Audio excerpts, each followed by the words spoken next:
Now we will have the reading of the Lord's commandments.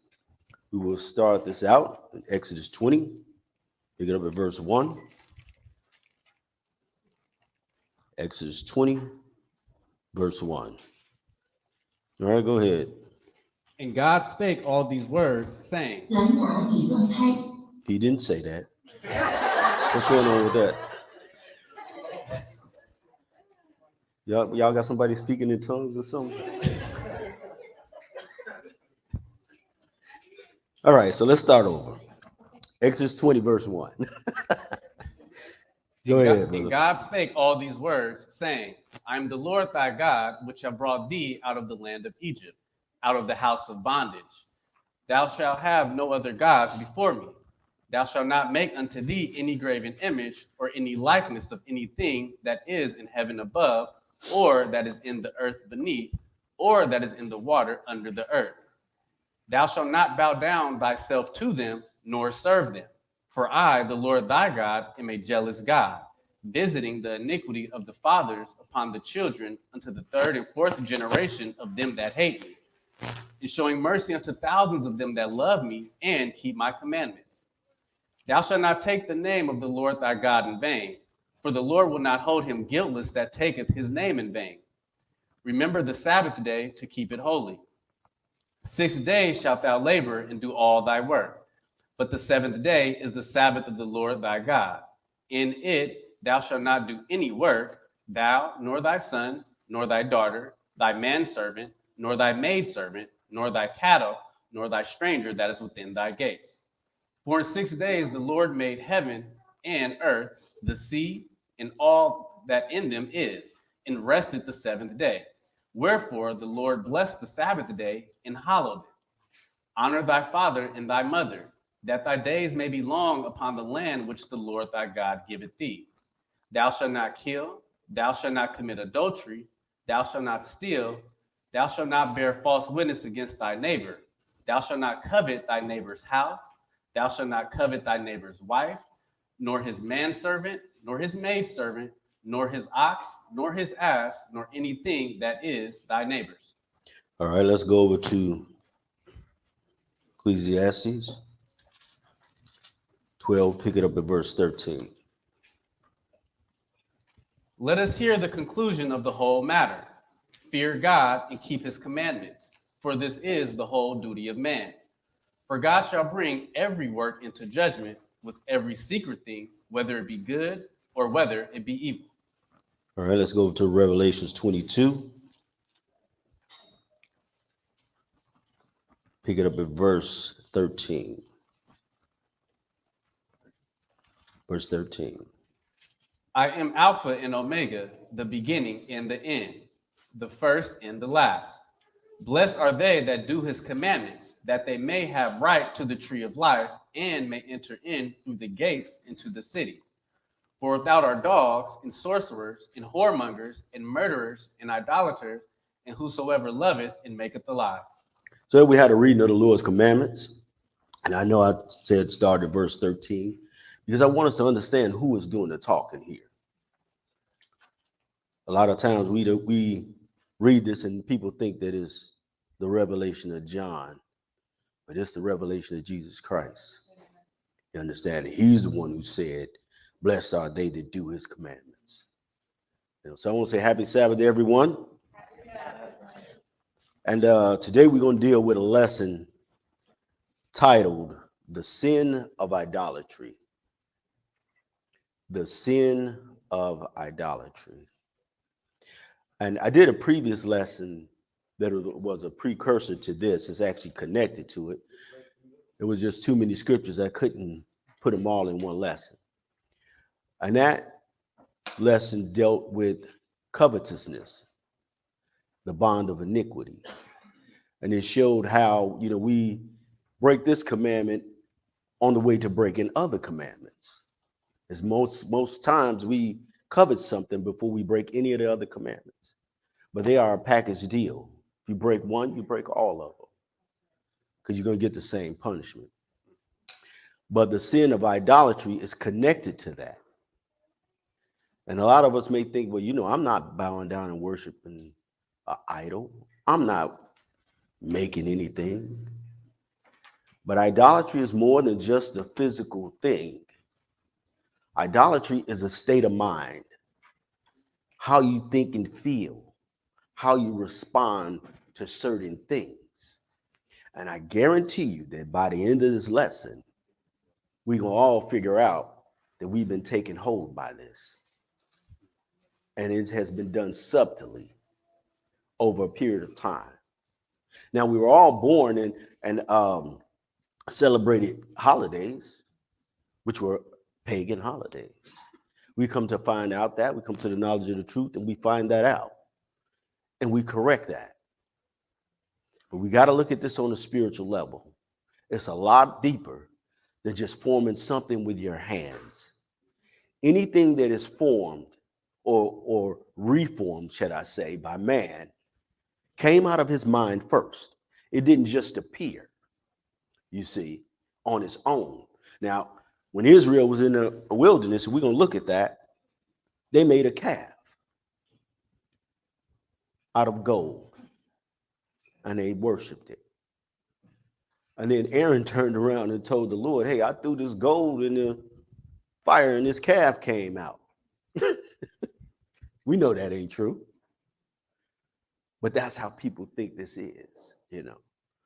So we're going to look at this and to understand it. We got to start at the beginning, at the foundation of things, to see where these practices and this way of thinking comes from, so we could defend ourselves when they try to infiltrate our understanding and our mind.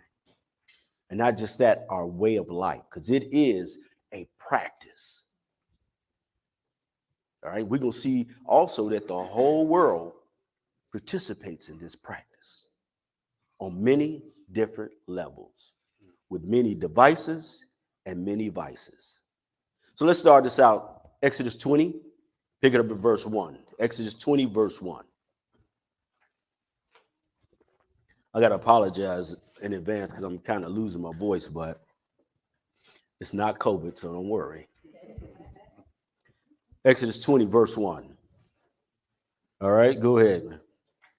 And God spake all these words, saying, I am the Lord thy God, which have brought thee out of the land of Egypt, out of the house of bondage. Thou shalt have no other gods before me. So he made that clear, right? Right out of the gate. First commandment. Thou shalt have no other gods, plural, before me. Go ahead. Thou shalt not make unto thee any graven image. So you don't make nothing, no graven image, no cross, no person, no thing. No blue-eyed Jesus on a wall. No black Jesus, in case you're thinking that's the correct version. No statues of Mary.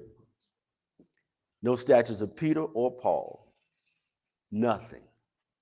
All right, go ahead.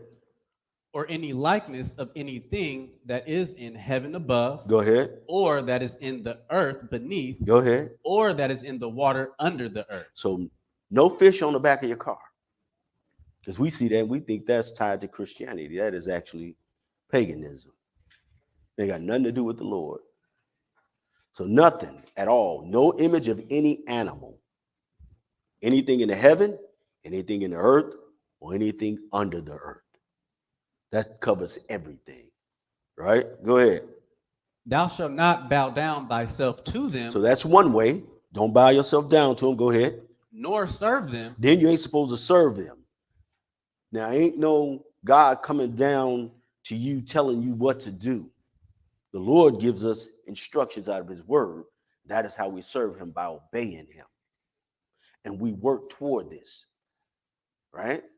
But service is work.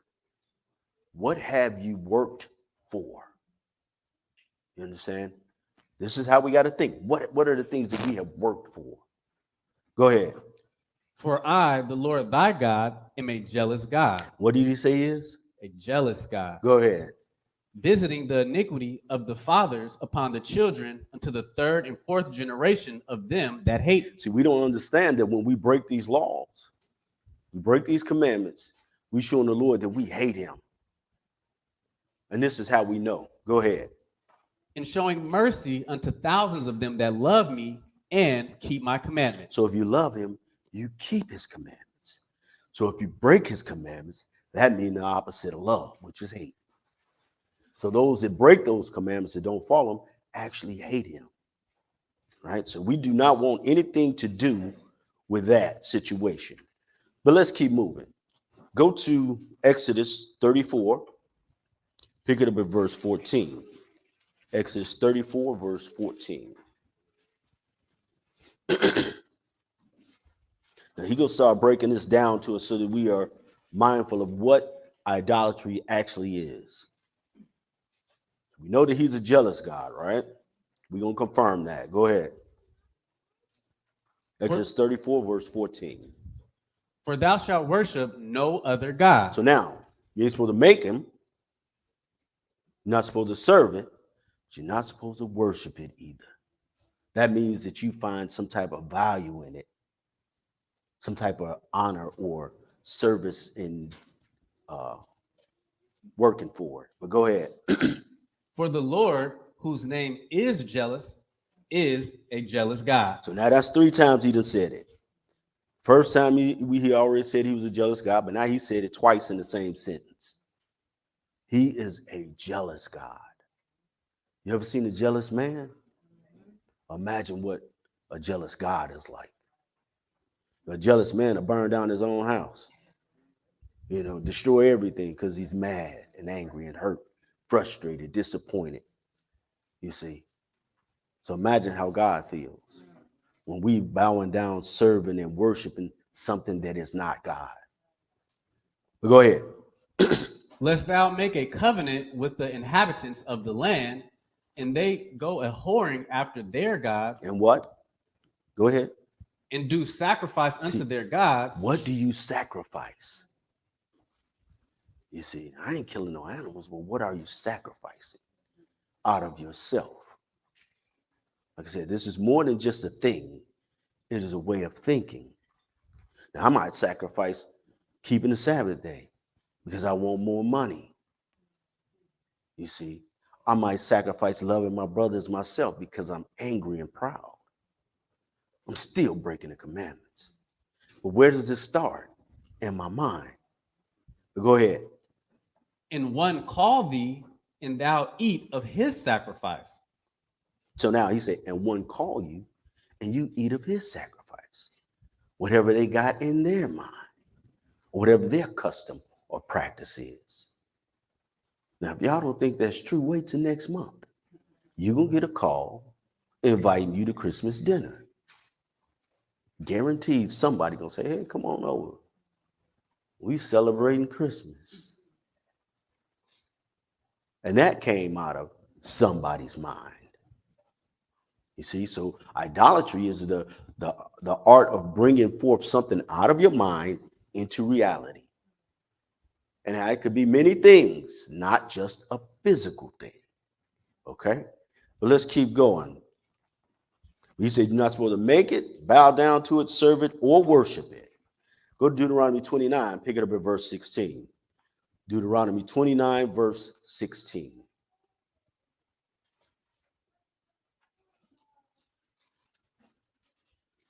The Lord is going to use some words in here that really make us understand what idolatry really is and how he feels about it. 29, verse 16. Go ahead.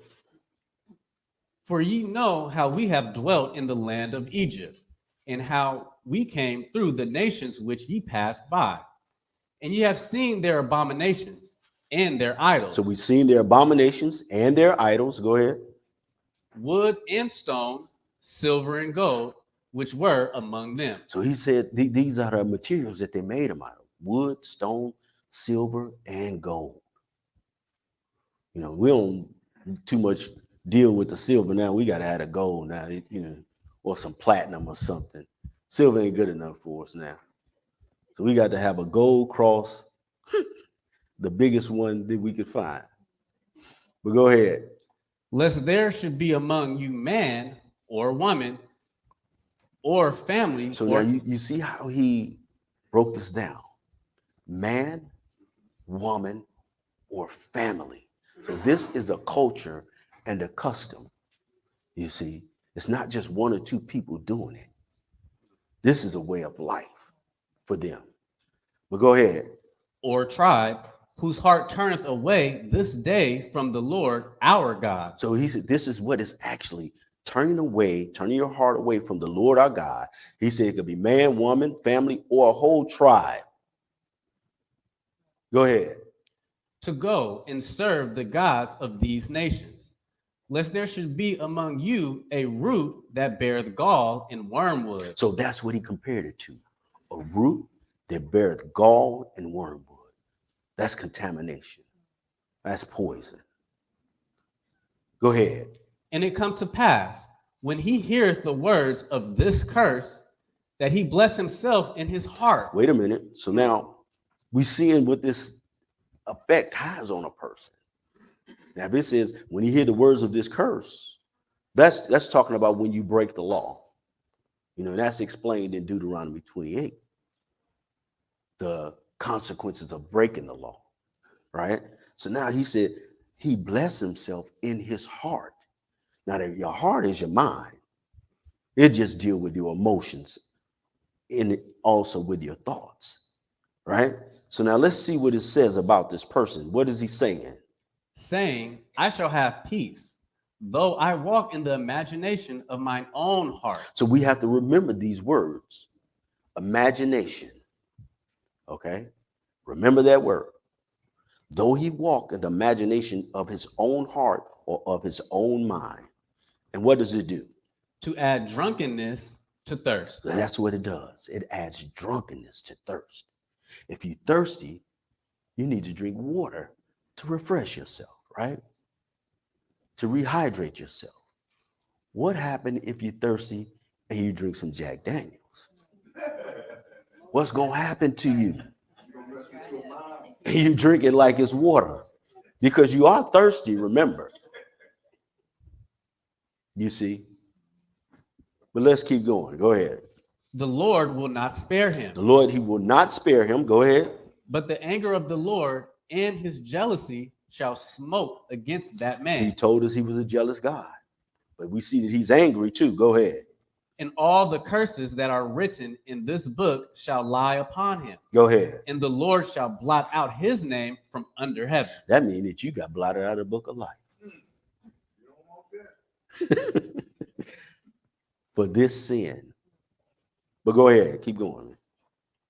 And the Lord shall separate him unto and the Lord shall separate him unto evil out of all the tribes of Israel, according to all the curses of the covenant that are written in this book of the law. So the Lord will separate you unto evil.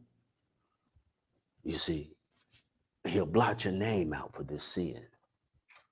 So it's quite serious. Yes, sir. You see. So let's keep going.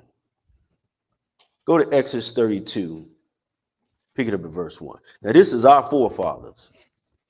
Fresh out of slavery. Fresh out of the chains. Let's see what we do.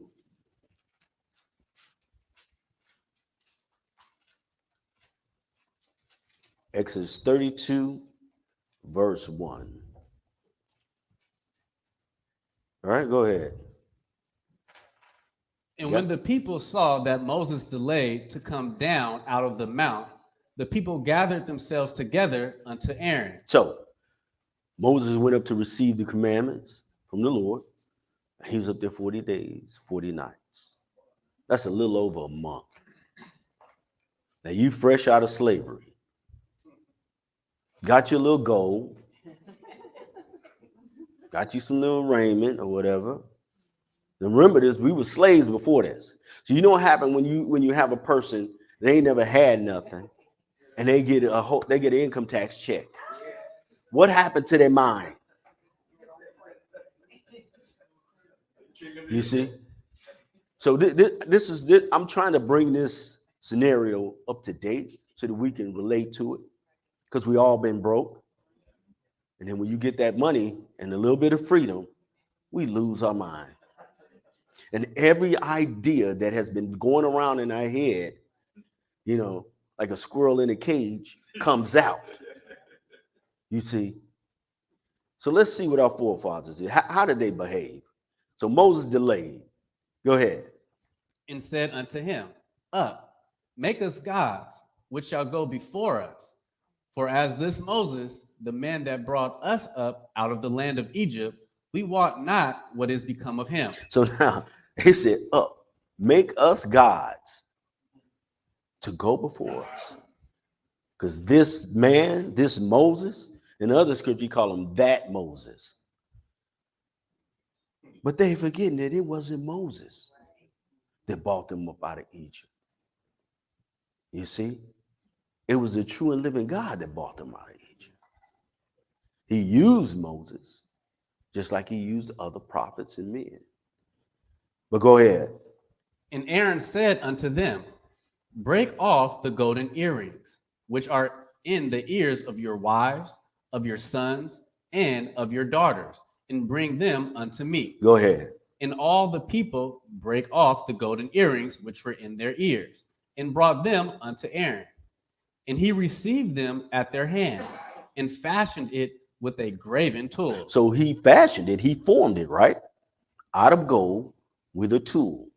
Now just think about these things, because there's nothing in this world that wasn't made. You see, man don't create nothing. We just reform things. We take it out of the ground, we form it into what we want it for, and what we want to use it for, or what we desire, or what we imagine. The only true creation that the Lord allowed us to have is children. But go ahead. After he had made it a golden calf, and they said, These be thy gods, O Israel. So now they made a calf and then turned around and said, These be your gods, O Israel. Now understand the state of mind. When you were in Egypt, where was the calf? When them taskmasters was beating on you, where was the calf?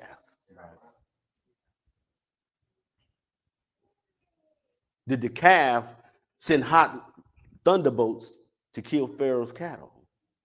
Did the calf put the flies on them? Did the calf turn water to blood?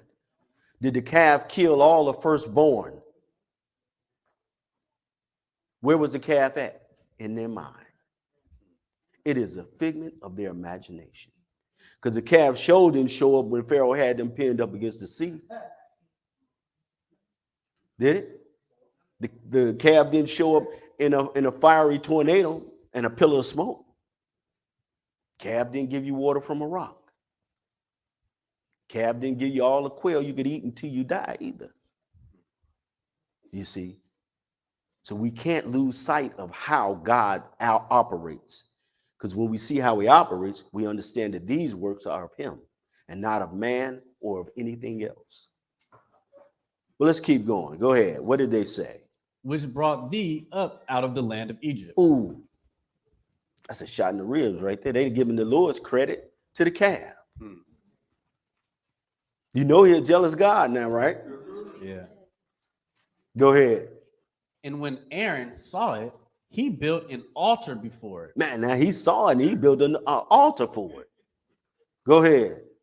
And Aaron made proclamation and said, Tomorrow is a feast to the Lord. My God. You know the Lord is mad now. He said, tomorrow is a feast to the Lord, which is the calf. Go ahead. And they rose up early. Wait a minute. Israel got up early? We don't get up early for nothing else but this one thing. What is it? And they rose up early on the morrow and offered burnt offerings. Go ahead. And brought peace offerings. And the people sat down to eat. So we sat down to eat. Go ahead. And to drink. And to drink. And rose up to play. And rose up to play. That's what we get up early for. If we don't get up early for nothing else, we'll get up early for that. We will plan weeks ahead to a party. But this is that culture of idolatry. To eat, drink, and then rise up to play.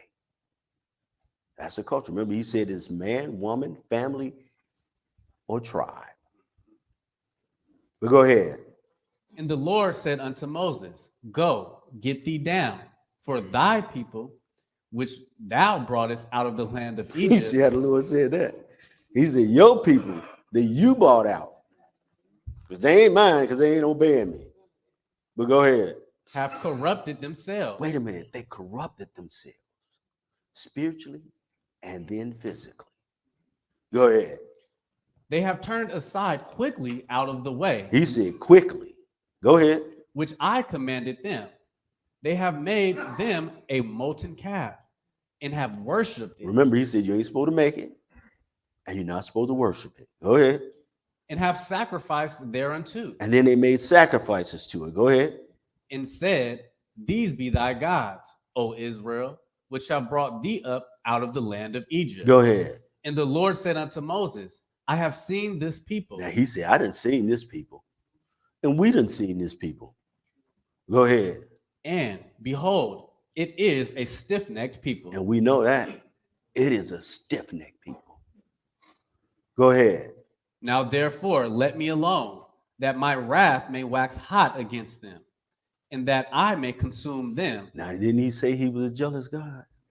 He gonna consume the whole nation. Go ahead. And I will make of thee a great nation. Now he said, and I will make of you a great nation. But that's how the Lord felt about it. He gonna kill these people that he bought up out of captivity. The whole nation. Go to Acts 7, pick it up at verse 37.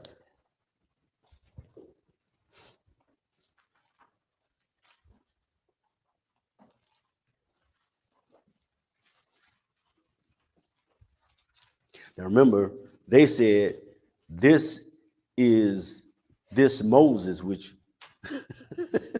so this gonna call him, this is that Moses. So we know we're talking about the same person and the same time and the same incident.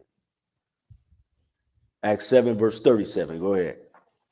This is that Moses, which said unto the children of Israel, A prophet shall the Lord your God raise up unto you of your brethren, like unto me. Him ye shall hear. Him shall ye hear. This is he that was in the church in the wilderness. So we know that's talking about the Lord, right? He was with Israel in the wilderness. Go ahead. With the angel which spake to him in the Mount Sinai, and with our fathers, who received the lively oracles to give unto us. And that's what the Lord provided us with. Lively oracles, good judgments, good statutes, godly laws to follow and to live by. One of them was that shall have no other gods before me. But we're going to also see that that first commandment always ties to the last. And I ain't going to say always, but in most cases, it ties to the last commandment. Thou shalt not covet. Because anytime they're committing idolatry, they're coveting something. But we're going to let the book hook that up for us. But go ahead. To whom our fathers would not obey, but thrust him from them, and in their hearts turned back again into Egypt. And in their mind, they turned back into Egypt. You see.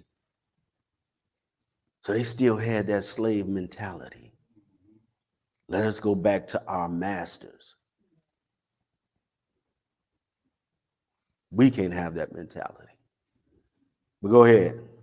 Saying unto Aaron, Make us gods to go before us. For as this Moses, which brought us out of the land of Egypt, we wot not what is become of him. So now, we're confirming this in the New Testament of what we read in the Old Testament. But go ahead. And they made a calf in those days, and offered sacrifice unto the idol. So what was the calf? An Idol. idol. Okay, go ahead. And rejoiced in the works of their own hands. And they rejoiced in the works of their own hands. Go ahead. Then God turned and gave them up to worship the host of heaven, as it is written in the book of the prophets. O ye house of Israel, have ye offered to me slain beasts and sacrifices by the space of 40 years? in This the is what they wilderness? worship. Go ahead. Yeah. Ye took up the tabernacle of Moloch. That's the sun god. The day of the week that's named after him is Sunday. His birthday is December the 25th. Straight up, that is his birthday, of the sun god. His birthday is coming up. Imagine how many people are celebrating it. But he is an idol. And if you worship, serve this practice, man, woman, family, tribe, you're committing idolatry. Plain and simple. Go ahead. And the star of your God, Remphan, That's a 6-point star that you see a lot of Israelites wearing. That ain't the Star of David. Book never said David had a star. That's the Star of Remphan, which is pagan. It's still an image, still an object, still a likeness of something in the heaven, isn't it? Stars are in the heaven. He said, don't have this. But you see how easily we get consumed into this and drawn into these practices and these ways of thinking.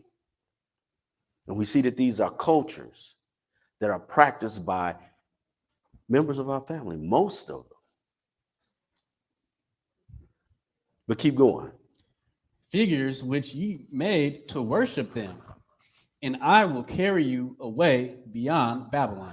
And here we are to this day. We're not in Babylon, we're beyond Babylon. You see, all of this was because of idolatry. We chose to serve something or someone other than God. Go to Isaiah 44. We're going to pick it up at verse 9. Now we're going to look at this process. And we're going to try to see what's on a person's mind when they're doing this, so that we don't fall into the same trap. And we're going to look at it on a physical level, but we need to think about it on a spiritual and a mental level. Isaiah 44, verse 9. Go ahead. They that make a graven image are all of them vanity. Now, so he said that's a graven image. Question. And the answer is, where did the image come from? Out of their mind. So we're looking at the state of the mind. Remember, the Lord said they were corrupted. Right? So this is what we bring forth into the world. Go ahead. And their delectable things. That's how they thought about them. Delectable things. That's something that you desire, something that you want, something that you covet for. Go ahead. Shall not profit. He said it ain't going to profit you, but go ahead. And they are their own witnesses. They see not nor know, that they may be ashamed. And see, they don't see it and they don't know it. Therefore, they are not ashamed of what they're doing. Remember, the guy said to himself in his heart, he blessed himself in his covetousness because he don't know. So how much of this practice or of this culture that we have taken part of that we don't know about? And if the Lord gonna blot our name out of heaven, I think it's something we need to be warned about. It's something we need to take heed to and be aware of. But go ahead. Who hath formed a god or molten a graven image that is profitable for nothing. He said it's profitable for nothing. See, they didn't just make an image, they made gods. Go ahead. Behold, all his fellows shall be ashamed. Go ahead. And the workmen, they are of men. Let them all be gathered together. Let them stand up.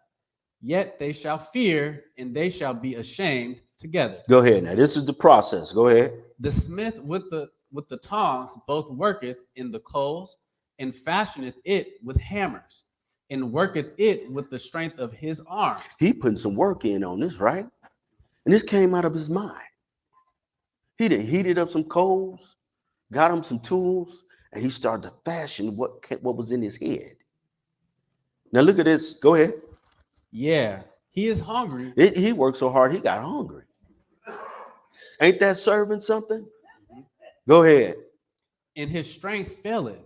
He drinketh no water, and is faint. Go ahead. The carpenter stretches out his rule. Now this guy's measured it. Go ahead. He marketh it out with a line. Go ahead. He fitteth it with planes, and he marketh it out with the compass. So he measured it out, and he created it in the image that he see in his head. Go ahead. And maketh it after the figure of a man. And he made it after the figure of a man. Go ahead. According to the beauty of a man, Go ahead. that it may remain in the house. Go ahead. He hewed him down cedars, and taketh the cypress and the oak, which he strengtheneth for himself among the trees of the forest. He planteth an ash, and the rain doeth nourish it. So let's understand something. In all the 6 days of the creation, every time the Lord made something, what did he say? It was good. It was good for its purpose. You see. And when we start to misuse things and use them outside of their purpose, that's when we fall into error. So let's look at what this guy's going to do. Go ahead. Then shall it be for a man to burn. So it's okay to burn wood, right? Go ahead. For he will take thereof and warm himself. And it's good that we can warm ourselves with it. Go ahead. Yeah, he kindleth it and baketh bread. It's good that we should use it to cook our food. Ain't no transgression there. Go ahead. Yeah, he maketh a god. Yep, you went wrong. That ain't the purpose of it. That's where we go wrong. We turn around and make things a god. And we use it for other things. When we start using it to transgress God's laws, we got a problem. All right, go ahead. And worshipeth. Then he worshiped it. Go ahead. He maketh it a graven image. And do what? And falleth down thereto. He make obeisances to it. Now we might say we're not doing that, but we're going to find out that we are doing this. Go ahead. He burneth part thereof in the fire. With part thereof he eateth flesh. He roasteth roast and is satisfied. Yeah, he warmeth himself and saith, Aha, I am warm. I have seen the fire. You see what they say? They use all these words. They say, I'm warm. I have seen the fire. You're going to see the fire. Go ahead at 17. And the residue thereof he maketh a god. Go ahead. Even his graven image. He falleth down unto it and worshipeth it and prayeth unto it. And pray unto it. So you know the Lord is not happy with this. Go ahead. And saith, Deliver me. And he turned to it for deliverance. Go ahead. For thou art my God. And then he called it his God. So in this instance, he's looking to this thing for everything, isn't he? And he's giving it all the praise and all the glory that should be given to the true and living God. He serve it, he worship it, and he pray unto it. Go ahead. They have not known nor understood. See, this is the problem.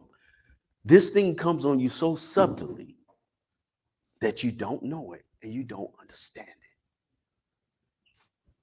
It's subversive. Go ahead. For he hath shut their eyes that they cannot see, and their hearts that they cannot understand. Who did this? The Lord did this. Go ahead. And none considereth in his heart. We don't consider this in our heart and in our mind. Go ahead. Neither is there knowledge nor understanding to say, And we don't have the knowledge or the understanding to say this. Go ahead. I have burned part of it in the fire. So I used it for something good. Go ahead. Yeah. Also, I have baked bread upon the coals thereof. I used it to cook my food. That's good. That's profitable. Go ahead. I have roasted flesh and eaten it. And shall I make the residue thereof an abomination? Shall I fall down to the stock of a tree? We don't consider that a material that the Lord made for good. We turn around and use it for evil. You see, the tree is fine. It's what we made it into out of our mind that is in transgression. Anything that you love and work for and serve more than God is an idol. It ain't just an image. But let's keep going. Go ahead. He feedeth on ashes. A deceived heart hath turned him aside. What turned him aside? A A deceived heart. deceived heart turned him aside. And see, we didn't learn this lesson in the Garden of Eden. Still haven't learned it today. Eve was deceived. That's why she went after Satan. But Satan used a tactic to get her. He asked her a question. Yeah, have God said? And she just had to engage. That tactic is still being used to this day. And I'm telling you, by the time you're going to see what it was, how it's being used on each and every one of us, repeatedly, often, way more than we do anything, we do this. It ain't just Israel, it's the whole world. But go ahead. That he cannot deliver his soul. He can't even deliver his soul. You know why? Because the mind is corrupted. There ain't no knowledge, ain't no understanding to deliver it. So we turn to other things instead of turning to the true and living God. But go ahead. Nor say, is there not a lie in my right hand? Man, can you, if you ain't got the sense to understand that you've been lied to, or that you the liar, you buried your own self. You see? Go ahead. We finished that? Okay. All right. Well, let's keep going. Go to Isaiah 47.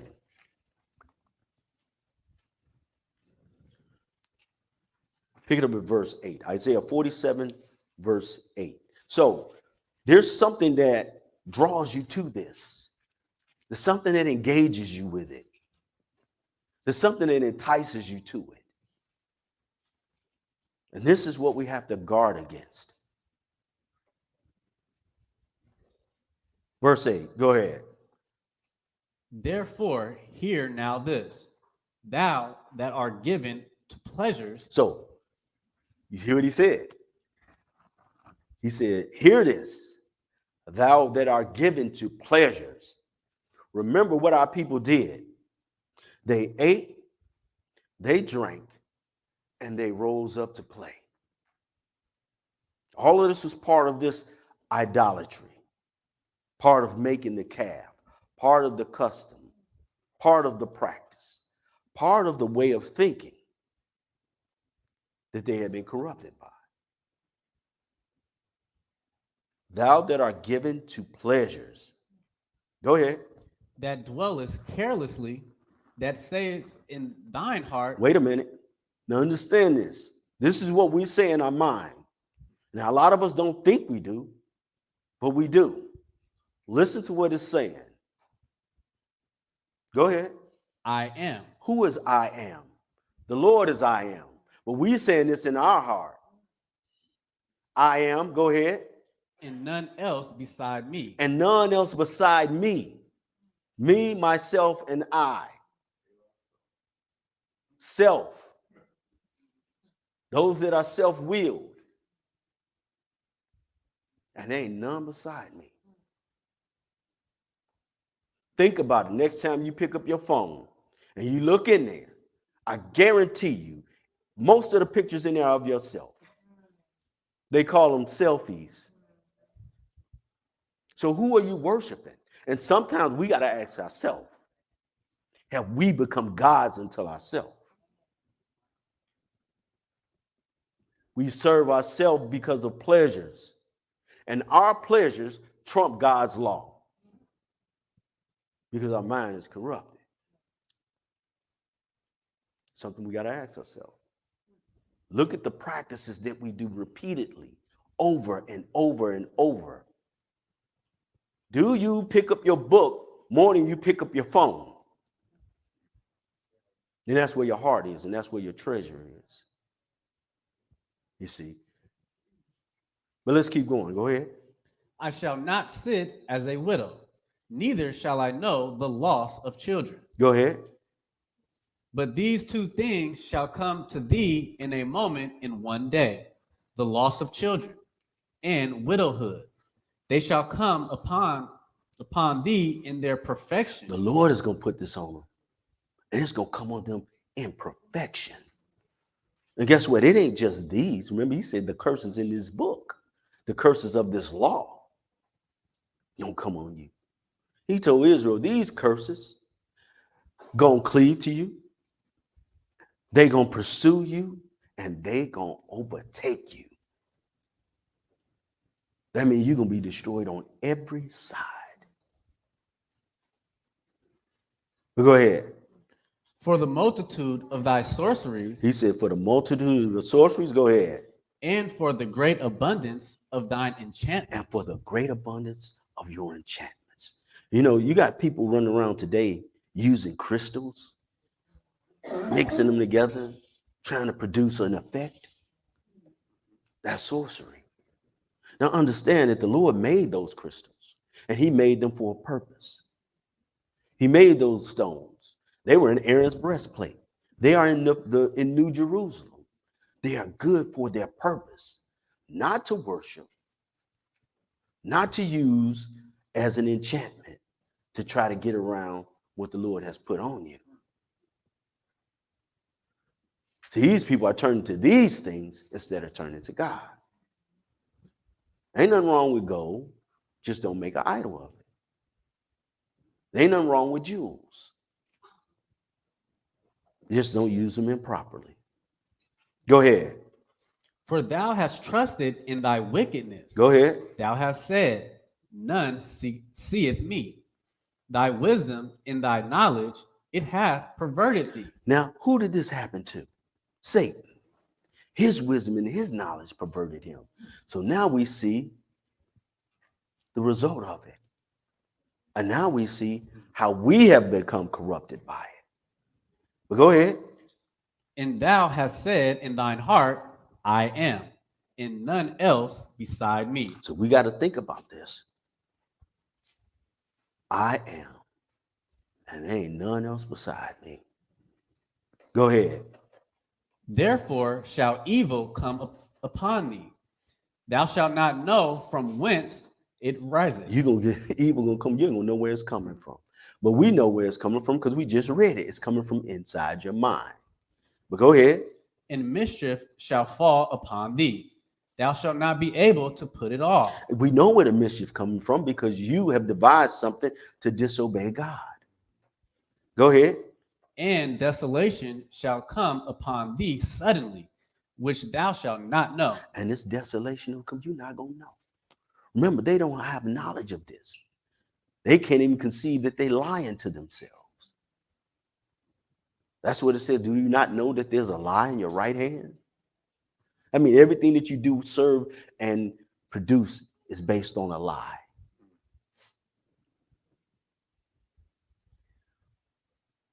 Now, so let's remember these words.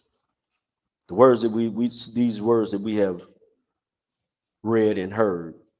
Image, imagine, and imagination. Keep those in the forefront of your mind as we read through these next scriptures. Go to Ezekiel 8, verse 3. Ezekiel 8, verse 3.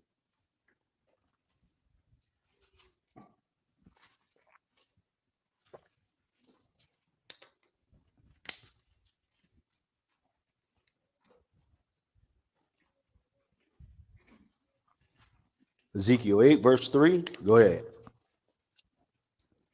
And he put forth the form of an hand, and took me by a lock of mine head. And the Spirit lifted me up between the earth and the heaven, and brought me in the visions of God to Jerusalem, to the door of the inner gate that looketh toward the north, where was the seat of the image of jealousy, which provoketh to jealousy. So this is a vision that the Lord has given the prophet Ezekiel. So he said he took him up, and he said where there was a seat of the image of jealousy, which provoketh to jealousy. Right? So we're going to see where this is actually. Go ahead. And behold, the glory of the God of Israel was there, according to the vision that I saw in the plain. Go ahead. Then said he unto me, Son of man, lift up thine eyes now the way toward the north. So I lifted up mine eyes the way toward the north, and behold, northward at the gate of the altar, this image of jealousy in the entry. So this is the image of jealousy. Remember the Lord said, he is a jealous God. He said his name was jealous. Right? But go ahead. He said, furthermore unto me, Son of man, seest thou what they do? Even the great abominations that the house of Israel committeth here. So he said, these are great abominations that the house of Israel commit here. Go ahead. That I should go afar off from my sanctuary? These were so abominable that it drove the Lord away from us. Go ahead. But turn thee yet again, and thou shalt see greater abominations. Go ahead. And he brought me to the door of the court. And when I looked, behold, a hole in the wall. So he brought him to the door of this court. And he looked, and there was a hole in the wall. Right? Go ahead. Then said he unto me, Son of man, dig now in the wall. And when I had digged in the wall, behold, a door. So now you have a door that has been covered up and sealed over. They have been disguised to where it can't be found. So he told him, dig in that hole. And when he dug and felt it, he found this door. All right, go ahead. And he said unto me, Go in, and behold the wicked abominations that they do here. So now, he peeled the plaster away, found the door, opened the door, and went in. This is not a literal door. This door is the door of your mind. The Lord told us, he said, behold, I stand at the door and knock. If you open up, I will come in and sup with you, and you will sup with me. This is where we're looking. What's inside? Go ahead. So I went in and saw, and behold, every form of creeping things, and abominable beasts, and all the idols of the house of Israel. How many idols? All the idols. So this was in their mind. Go ahead. portrayed upon the wall round about. And this was portrayed on the wall all around. Go ahead. And there stood before them 70 men of the ancients of the house of Israel. And in the midst of them stood Jazaniah, the son of Shaphan, with every man his censer in his hand. And a thick cloud of incense went up. Then said he unto me, Son of man, hast thou seen what the ancients of the house of Israel do in the dark? See, they think nobody can see them. Nobody know what they're doing. Just like we think nobody can see us. Nobody know what we're doing. Nobody knows what's in our mind. But we're going to see that the Lord knows what's in our mind and what's in our heart. He know what you think and he know what you feel. Go ahead. Every man in the chambers of his imaginary. Every man in the chambers of his imaginary. What is that? So now we're gonna read the definition of this word, because it's more than just what it says. And we know imagery is a projection of things. What does this say? Now we got to look at what it's used for. Because remember, every idol that was made came from the mind of man, and he fashioned it with the devices and the works of his hand to bring forth an image into this world, and then chose to bow down to it, to serve it, to sacrifice unto it, to worship it, and to pray to it. What does this say?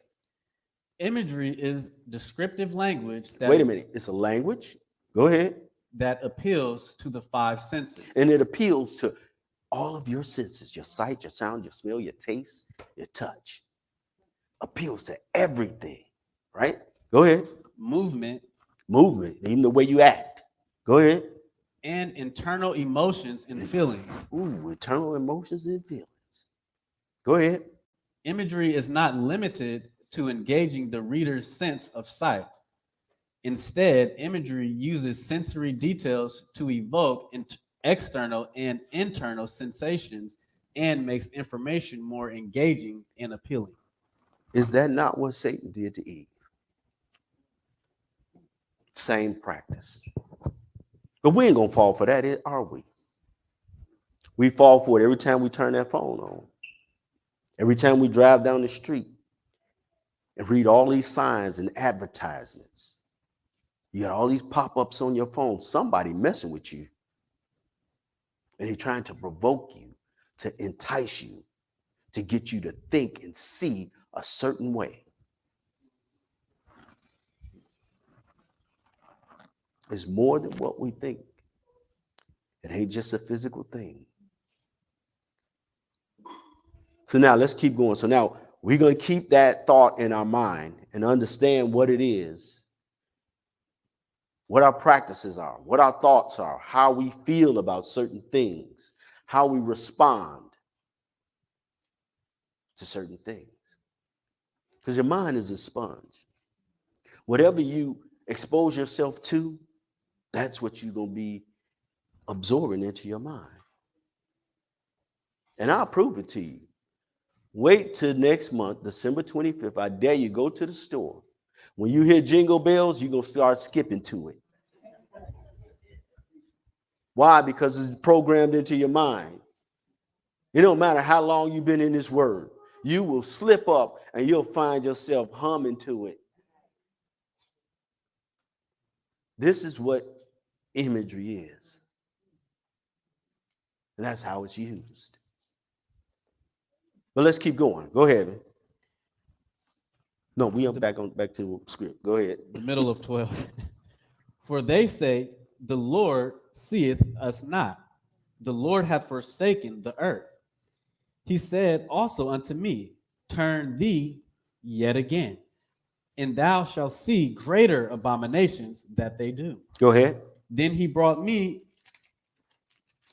to the door of the gate of the Lord's house, Now they're at the Lord's house. Go ahead. which was toward the north. And behold, there sat women weeping for Tammuz. So these women are sitting here weeping for another pagan god, another form of paganism. Go ahead. Then said he unto me, hast thou seen this, O son of man? Turn thee yet again, and thou shalt see greater abominations than these. Go ahead. And he brought me into the inner court of the Lord's house. And behold, at the door of the temple of the Lord, between the porch and the altar, were about 25 men, with their backs toward the temple of the Lord, and their faces toward the east, and they worshiped the sun toward the east. See, these are practices. These are cultures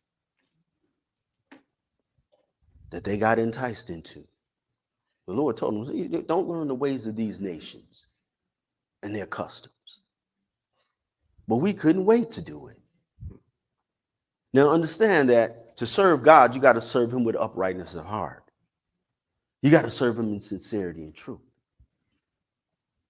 You got to be spiritually clean, honorable. He said, be ye holy, for I am holy. Walk before me and be perfect. That's what he requires.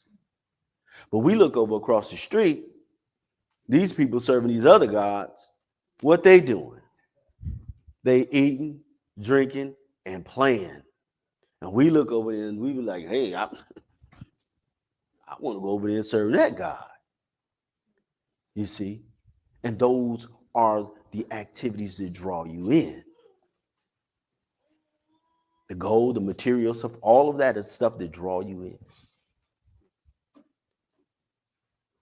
Those are the things that get us off track. But you got to think, how long is the fun going to last? The party got to end sometime. The drink going to run out. What do you have left then? Well, we'll see there's some other practices that go along with this too. Well, go ahead. Keep going. Then he said unto me, hast thou seen this, O son of man? Is it a light thing to the house of Judah that they commit the abominations which they commit here? Go ahead. For they have filled the land with violence. You see what comes with it? Violence. Go ahead. And have returned to provoke me to anger. And we provoke the Lord to anger. Go ahead. And lo, they put the branch to their nose. Go ahead. Therefore will I also deal in fury. Yeah, you can go over there and have a party with him if you want to. He gonna deal with you in fury. Go ahead. Mine eye shall not spare. He ain't gonna spare you. Go ahead. Neither will I have pity. And he ain't gonna have pity. Go ahead. And though they cry in mine ears, And though you keep crying to him, go ahead. with a loud voice, yet will I not hear them. He said, I will not hear you. So we see the result of this. This is why the Lord said that I should go far off from him. His anger is waxing and smoking against it. And he is jealous of it with a godly jealous. Go to Ezekiel 9, pick it up at verse 4. Ezekiel 9, verse 4.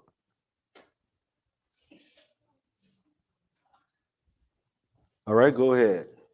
And the Lord said unto him, go through the midst of the city, through the midst of Jerusalem, and set a mark upon the foreheads of the men that sigh and that cry for all the abominations that be done in the midst thereof. See, the Lord know how these things provoke us. He know how they make us feel. He know how we're vexed with, the customs. And he is paying attention. But go ahead. And to the others he said in mine hearing, go ye after him through the city and smite. Let not your eyes spare. Now, and didn't he say he wasn't going to spare? Yeah. He said, don't let your eyes spare. Go ahead. Neither have ye pity. And don't even have pity. Go ahead. Slay utterly old and young, both maids and little children and women. You see how angry he is? Because of their sins of idolatry. Go ahead.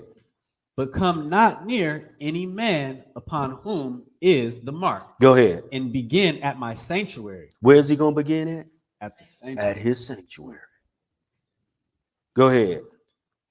Then they began at the ancient men which were before the house.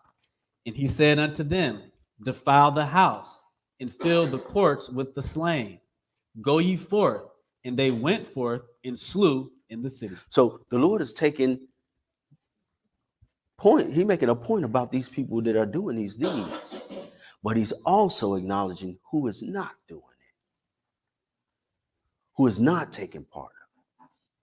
And it's obvious that he is looking in their heart and in their mind to see where they're at. But we don't just like to say stuff. We like to prove it. So I'm going to prove to you that he's looking in our heart and in our mind. We're going to take a detour. Go to 1 Chronicles 28. Pick it up in verse 9. And this is what the Lord said to Solomon.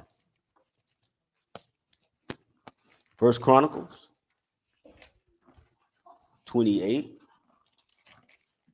and verse 9.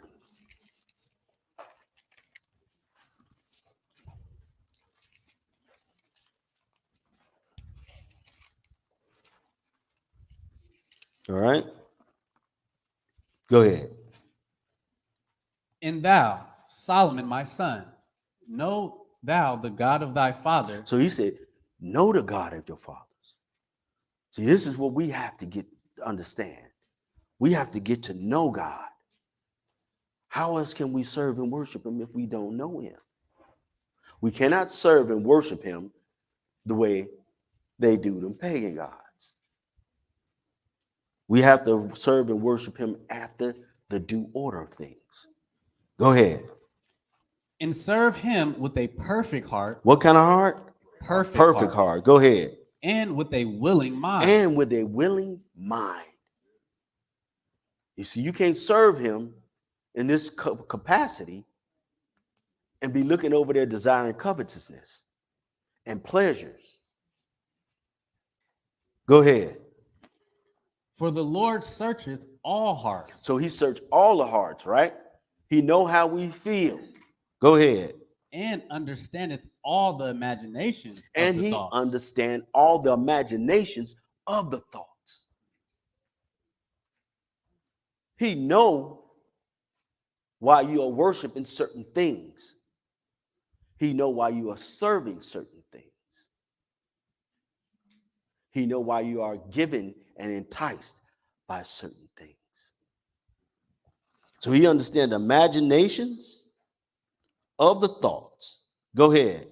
If thou seek him, he will be found of thee. Now, when he says seek him, he ain't just talking about looking for him. He's talking about following after him, serving him, putting him above everything and everybody. And see, idol ain't just a thing. It can also be a person. Go ahead. But if thou forsake him, Now, if you forsake him, what is he going to do? he will cast thee off forever. He will cast you off forever. Now, we got to understand this. There's only two places this forever. That's the kingdom and the lake of fire. If he used the word cast you off, he's not talking about the kingdom. Forever. We can't conceive forever. We think forever is like 3 weeks or a year.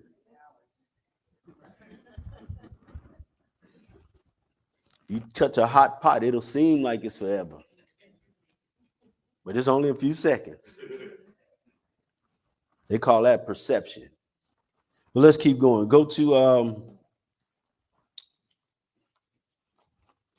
2 Timothy 3, pick it up at verse 1.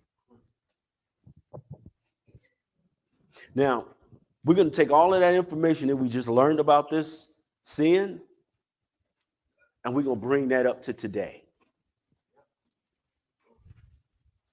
All right? We're going to take it out of the book, and we're going to put it into life, real life. 2 Timothy 3, verse 1. Go ahead. This know also, that in the last days perilous times shall come. And guess when them last days are? Right now. But he said perilous times are going to come, right? Go ahead. For men shall be lovers of their own selves. They're going to be lovers of them own selves. Like I said, look in that phone and check yourself. Go ahead. Covetous. They're going to be covetous. Go ahead. Boasters. Boasters. Proud. Proud. And what else? Blasphemers. And disobedient to parents. Unthankful. Unholy. and unholy. This is what we're looking at today. Go ahead. Without natural affection. You tell me, what affections do you see in the world that are natural? The only one left is marriage between a man and a woman. I got to put that like that.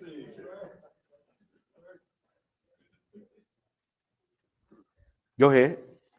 Truce breakers. False accusers. Incontinent. Fierce. Despisers of those that are good. And they're going to despise those that are good. Go ahead. Traitors. Heady. High-minded. Wait a minute. Traitors, heady, high-minded. That's proud. That's one of the things that the Lord hates. Go ahead. Lovers of pleasures. And we love pleasures. Go ahead. more than lovers of God. More than lovers of God. Now, if he said that the love of money is the root of all evil, what is the lovers of pleasures more than lovers of God?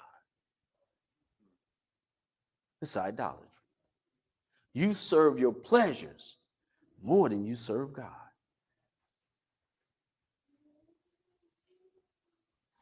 And we understand this because we see the results of it. We are self-willed. We serve ourselves more than we serve God. How do we know this? When we break God's commandments, we are serving ourselves. And 9 times out of 10, it's because we covenant something, we are serving something, and we are worshiping something more than God. And that is idolatry. But go ahead. Did we finish that? Okay, we finished that. Go to Psalms 10. Pick it up at verse 1. Psalms 10, verse 1.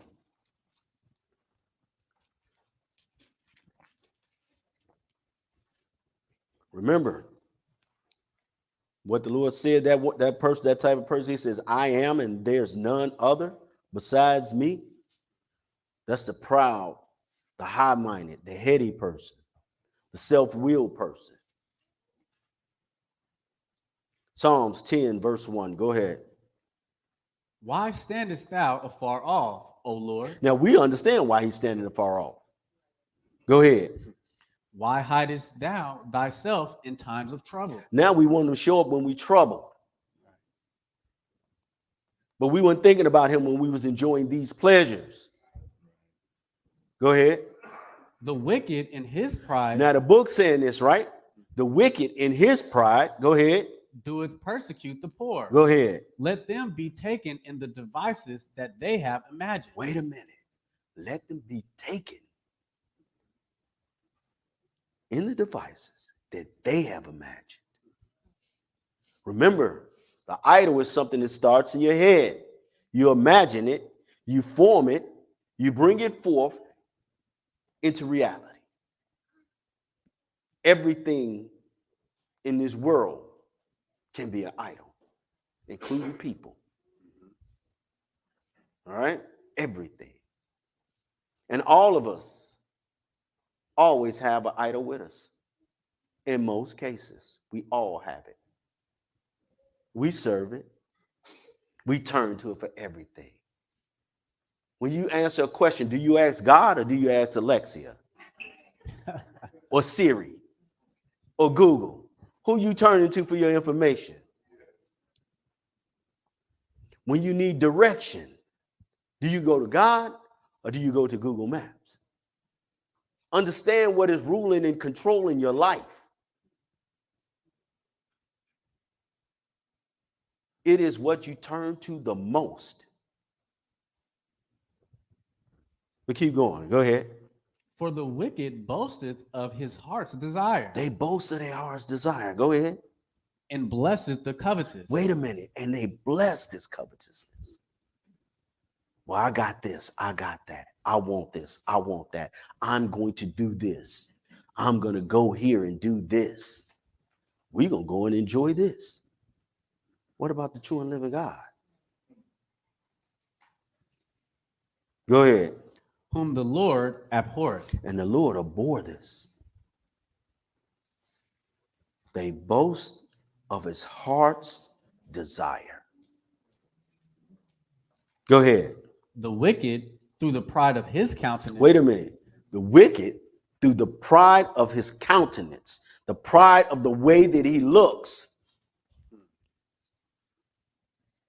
Now, let's go back and remember the definition of that word imagery. That's why we have so many pictures of ourselves in our phones. Anytime you post a picture on a social media, what do you go do? You go see how many people liked it. There's some key words that we're going to get into that's going to show you what these practices are. It ain't that the practice is bad. It's the way that we see it and the way we think and feel about it. It's what's wrong. Go ahead. That's the end of 4. Oh, sorry. You got to. The wicked, through the pride of his countenance, Now, understand that what we just talked about, right? Go ahead. will not seek after God. Will not seek after God. Go ahead. God is not in all his thoughts. Man, he ain't in none of the thoughts of these people. And the more that you're giving yourself over to this, the less you think about him. And the more you think about yourself. Like I said, we got to ask ourselves this question. Have we become gods to ourselves? I serve myself. I worship myself. Every time I look at myself, I'm in the mirror. Don't let me get no new clothes. Don't let me get a new haircut and get my beard done. I'm going to be in it. Yeah, check me out, y'all. You know, flexing. Come on, man. Self-worship. Vanity. That's probably Satan's favorite sin. The wicked, through the pride of his countenance, will not seek after God. God is not in all his thoughts. Where do you spend your time? Where's your treasure? That's where your heart is. Galatians 6, pick it up at verse 3. Galatians 6, verse 3. Now, we're going to start looking in the inside of ourselves and compare ourselves to this image and to this imagery. Galatians 6, verse 3. All right, go ahead. For if a man think himself to be something, And we all do. We all do. Go ahead. when he is nothing, When he is nothing. We were made from dirt.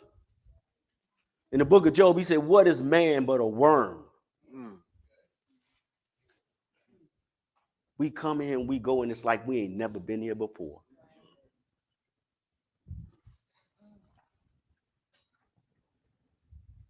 Go ahead. he deceiveth himself. We deceive ourselves. Go ahead. But let every man prove his own work. But let us all prove our own work. And this is what that means. Go ahead. And then shall he have rejoicing in himself alone. Then you will have rejoicing in yourself alone. You understand? You'll be pleased to be and be at peace with yourself on the inside. You know, if you see a person that's always seeking admiration, they're always seeking acceptance, they're always wanting to be appeased with other people or by other people. They ain't pleased with what's inside. You see. Listen to what it says. Go ahead. I'll start that one over. Go ahead. But let every man prove his own work, and then shall he have rejoicing in himself alone, and not in another. And not in another. What does that mean? You know, they have people that's famous. You know, they entertainers, they actors, politicians, TV personalities, whatever that is. You know what they call them? Idols. They made a show about it. American Idol, British Idol. They got all these idols. People worship them. People praise them. People follow them. They got fans. That's where the word fanatic come from. Because they are consumed with a person or the image of that person. Think about it. Your idol could be more than just a thing. It can be a person or anything that you value or serve more than God. Let's keep going. Go to Luke 9, pick it up verse 20. Luke 9, verse 20. You know, if we're going to serve the true and living God, there's some things that we have to do. And some things that we have to be aware of.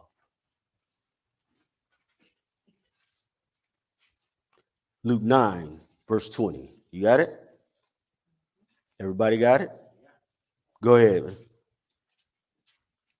He said unto them, but whom say ye that I am? Peter answering said, the Christ of God. So now we know we're talking about the Lord. Go ahead. And he straitly charged them and commanded them to tell no man that thing, saying, the Son of Man must suffer many things, and be rejected of the elders and chief priests and scribes, and be slain, and be raised the third day. Go ahead. And he said unto them all, if any man will come after me, let him deny himself. So if we're going to seek after God and follow him, what do we have to do? Deny ourselves. Because remember, we self-willed. We love ourselves. We worship ourselves. We serve ourselves. First thing we got to do if we're going to follow him is deny ourselves. Go ahead. And take up his cross daily and follow me. And this is something you have to do all the time. Go ahead. For whosoever will save his life shall lose it. But whosoever will lose his life for my sake, the same shall save it. So now he's telling you how to get salvation. Stop serving yourself and start serving him. Stop worshiping yourself and worship him.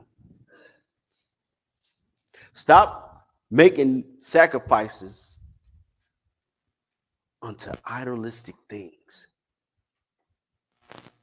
Well, I don't make no sacrifices. If you ever saved up money for Christmas, you made sacrifices. If you ever saved up money for a car, you made sacrifices. Did you pay your tithes? It's a question. Because that's a commandment.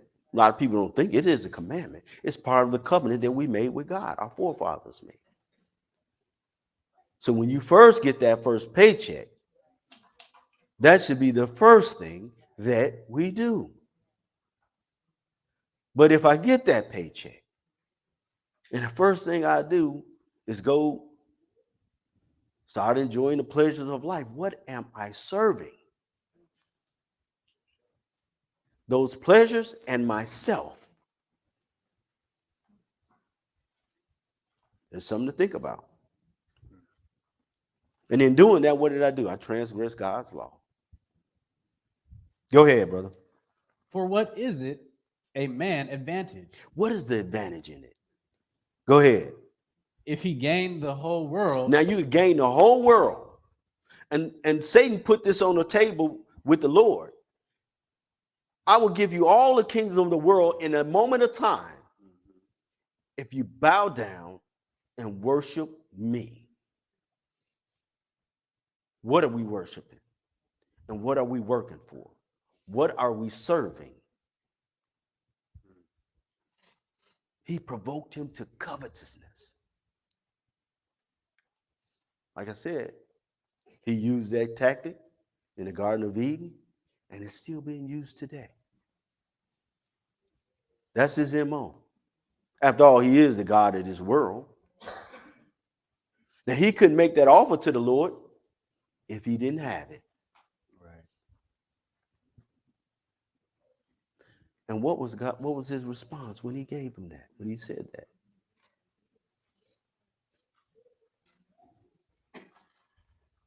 But go ahead, man. And lose himself or be cast away. Or lose himself. You can gain all of this and lose yourself. Along with all your selfies. And be a castaway. And we know what the Lord said. He said, I will blot your name out of heaven and cast you off forever. That's what that's talking about. Go to Matthew 19, pick it up verse 27. Matthew 19, verse 27.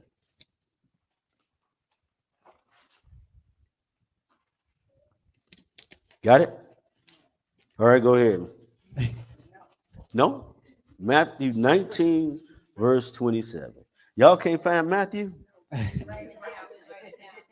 See, y'all laughing, but the first time I read for Bowie on the radio show, I was so nervous, I could not find the book of Matthew.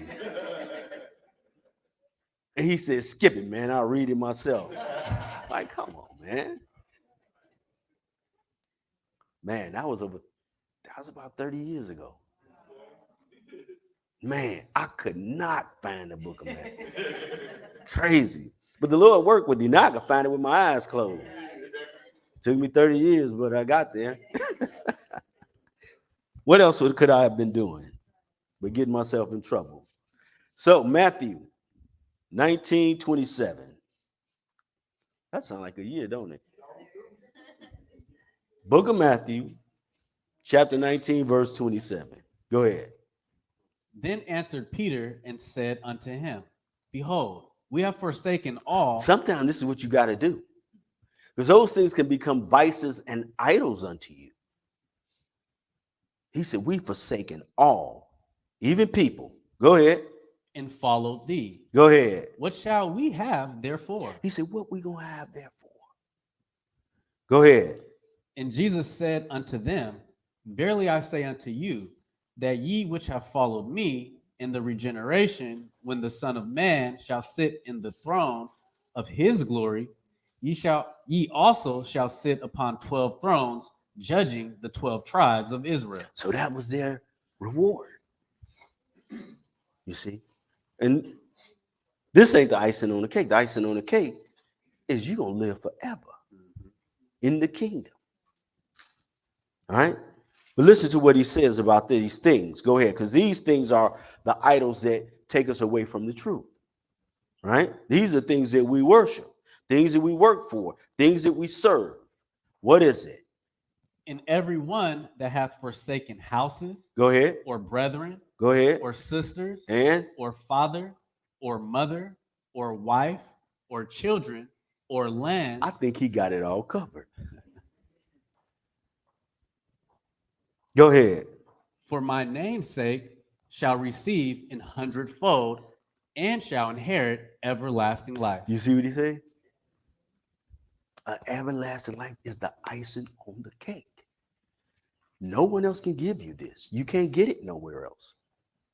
You can't go to none of these stores and buy it. It's given to you.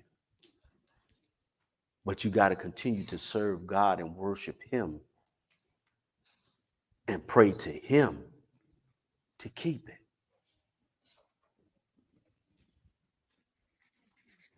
But let's look at something else. Go to Matthew 10, pick it up at verse 37. Matthew 10, verse 37.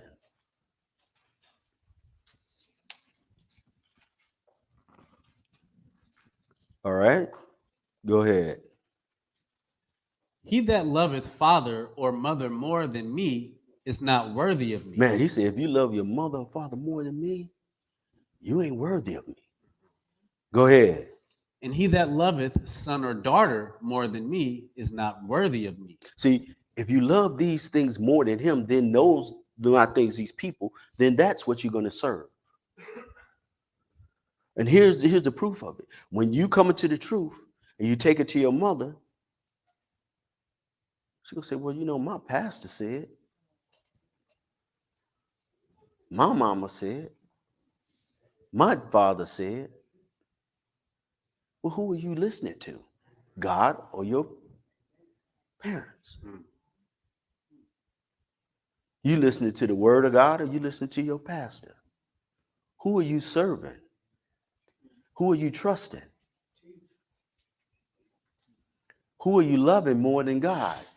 These people. Go ahead. And he that taketh not his cross and followeth after me is not worthy of me. Go ahead. He that findeth his life shall lose it. So when you find this life, you're going to lose that old life. When you find the truth and you find out that Sunday is pagan, you're going to start keeping the Sabbath day. You find out Christmas is pagan, you're going to let that go. You find out Easter is pagan, you're going to let it go.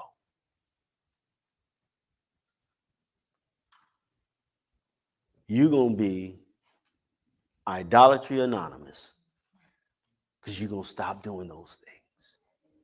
You're going to be IAA, Idolatry Anonymous, because we all done this. We all been given to it. We all practiced it. We were all born into this. I said it before. We were little babies and somebody put a Christmas tree in front of us and lied to us. Before you could walk, before you could talk. You see, and these strongholds are set up in your mind. Like I said, wait till next month. You're going to see. But let's keep going. Oh, we finished that, right? So now he was talking about that spiritually. You're going to find your life spiritually. Go to Isaiah 44, pick it up at verse 5. Now, we're going to look at some words that we're going to pick up in these next few scriptures. And we're going to apply them to something we do every day.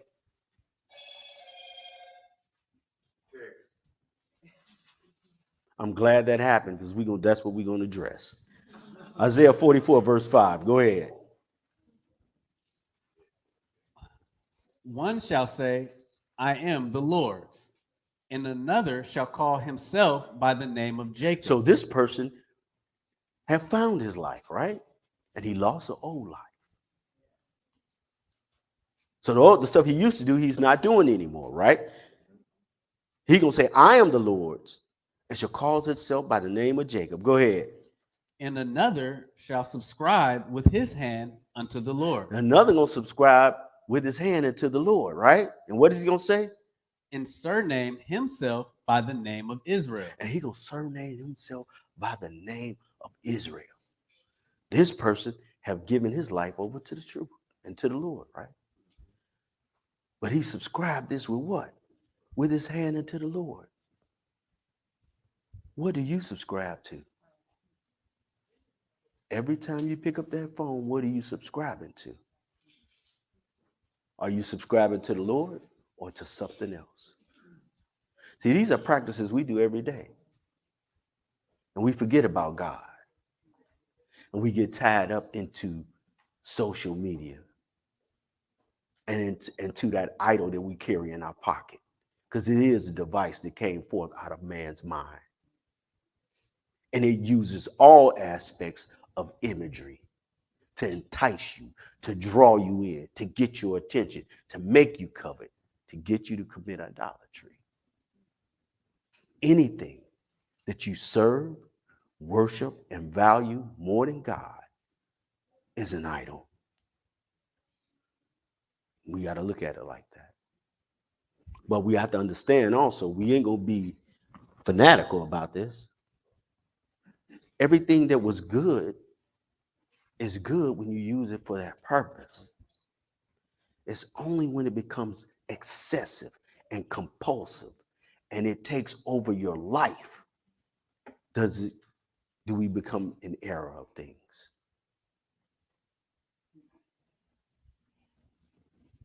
Go to Ephesians 5, pick it up at verse 1.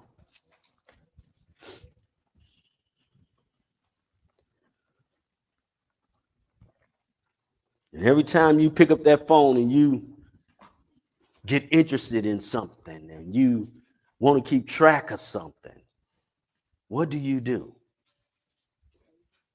Every time you pick up this book, who you following? He said, if you're going to follow him, you got to forsake everything and everybody. We pick up the phone. Oh, Beyonce doing this. I'm going to follow her. Oh, I'm going to follow this person.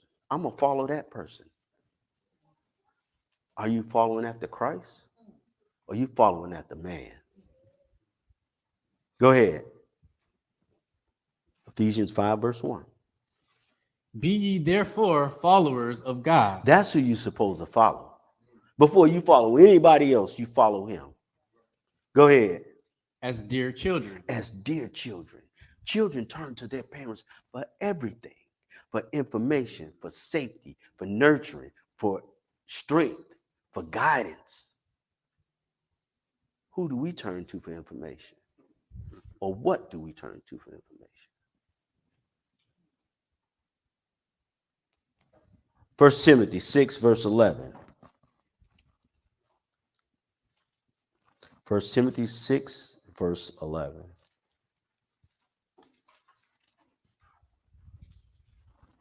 You got it?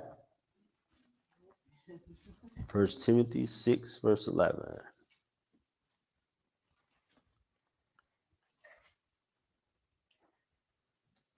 All right, go ahead. But thou, O man of God, flee these things. Now, he gave us a whole slew of things that he told us to flee from. And the things that he told us to flee from, when we go on social media, it's full of them. Packed with it. So he said, flee these things. Go ahead. And follow after righteousness. And follow after righteousness. Go ahead. Godliness. Godliness. What else? Faith. Go ahead. Love. What else? Patience. Meekness. Man, these things are not of the world.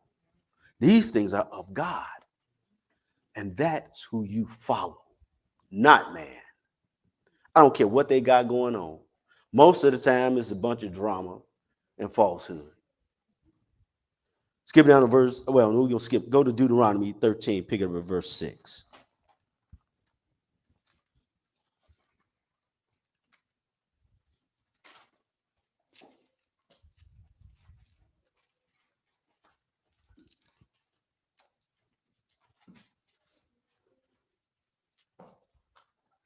But there's a word that's used in this scripture that we have to be aware of.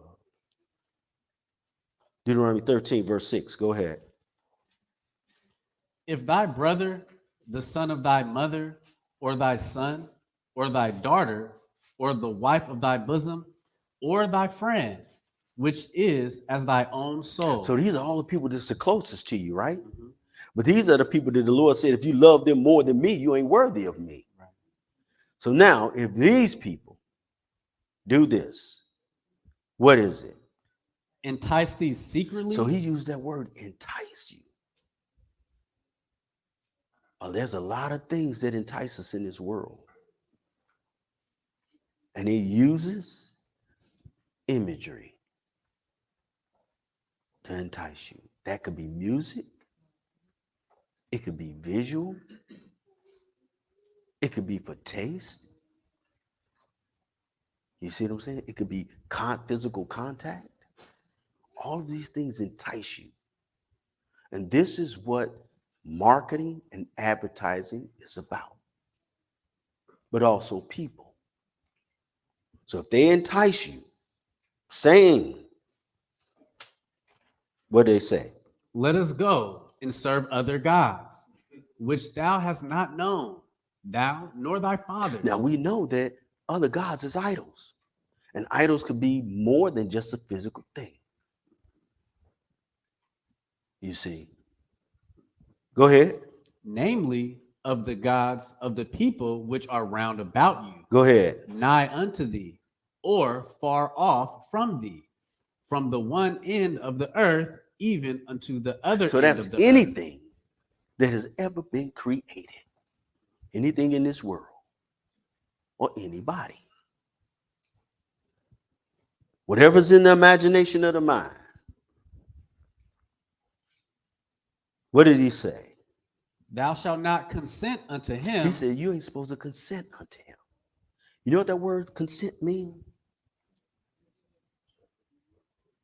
It means to agree or to like. So every time you get on your phone, before you like something, think about what it is. It cannot be any of these things. Because whatever you liking, you consenting to it. It's the same thing. The Lord said you ain't supposed to consent. Go ahead.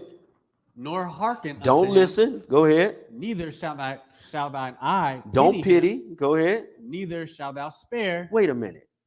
Ain't this all the stuff that he said he was going to do? And he's telling us to do the same thing. Now, we can't come out of the world, but we can keep ourselves spiritually separated from it. You see, we can gird up the loins of our mind and bring every imagination and make it subject to the word of God and to Christ. These are the weapons of our warfare. But go ahead. Neither shalt thou conceal him. And don't conceal it. Go to Proverbs 1, pick it up at verse 10. And he's going to make it real plain. And I think this is going to cover it all. And everybody. Just that one. Proverbs 1, verse 10. Got it?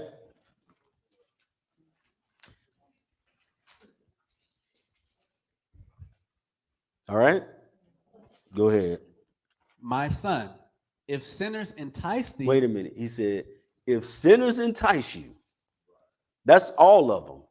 Anybody that's breaking God's law, what do you say do? Consent thou not. Don't consent to it. Don't like it. Don't have nothing to do with it. You see? So when you get on there, before you like, before you subscribe, before you follow, use godly discretion. Because you might be committing idolatry and not even know it. You might not even know that you got a lie in your right hand.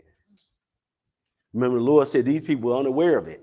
They were so unaware of it that they couldn't save themselves from it and don't know how to. Why? Because it is a vice. It is a device that's set up in your mind. And you know what another word for that is? Idol. But let's keep moving. James 4, verse 4. James 4, verse 4. We're going to read that one, then we're going to move on.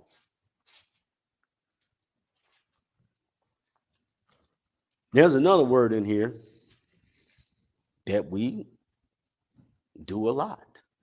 Remember, these are practices that we do on a daily basis. James 4, verse 4. Go ahead. Ye idolaters and idolatrous. What did he say? It's the same thing, actually, Yeah. but different word. Go ahead.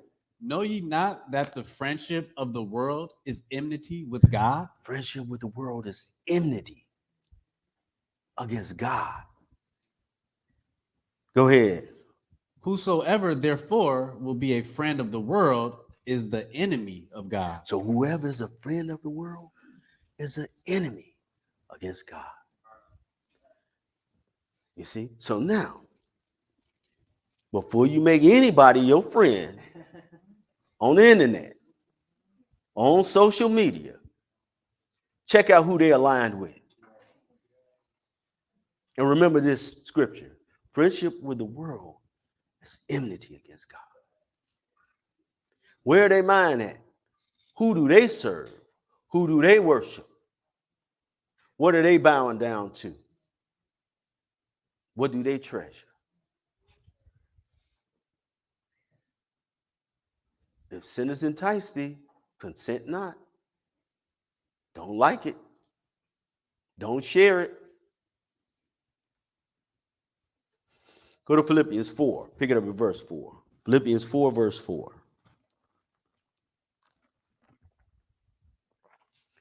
Y'all know we learned it in the Garden of Eden. Hey, all information ain't good information. It might sound good. It might be enticing. It might be desired. But the ways of it at the end of it is death. Philippians 4, verse 4. Go ahead. Rejoice in the Lord always. How many times? Always. Always. Go ahead. And again, I say, rejoice. Go ahead. Let your moderation be known unto all men. The Lord is at hand. Go ahead. Be careful for nothing. Now, he's not talking about be careful, like watch your step. He's talking about where do you place your value? What's important to you? Where's your treasure at? Where's your mind at? He's saying here, don't care about nothing more than him. Go ahead. But in everything by prayer and supplication, Go ahead. with thanksgiving, let your requests be made known unto God. Let your request be made unto who? Unto To God. God. Not man. So before you get on your phone and you do a friend request, make sure you check with the Lord first. Because friendship with the world is enmity against him. And whoever you're aligning yourself with, whatever you're consenting to or liking or sharing, might be in transgression. Like I said, we got to check who we serving. Are we serving ourselves? Or are we serving God? 1 Corinthians 10, pick it up at verse 1.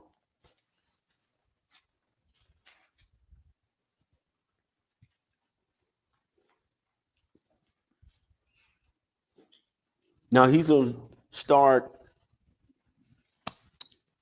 grouping these behaviors together, these practices, these customs, these ways of living.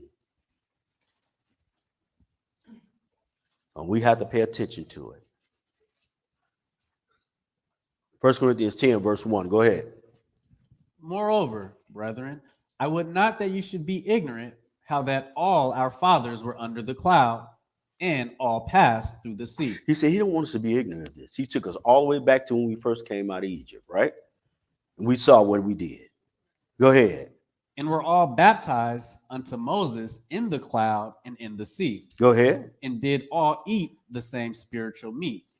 And did all drink the same spiritual drink.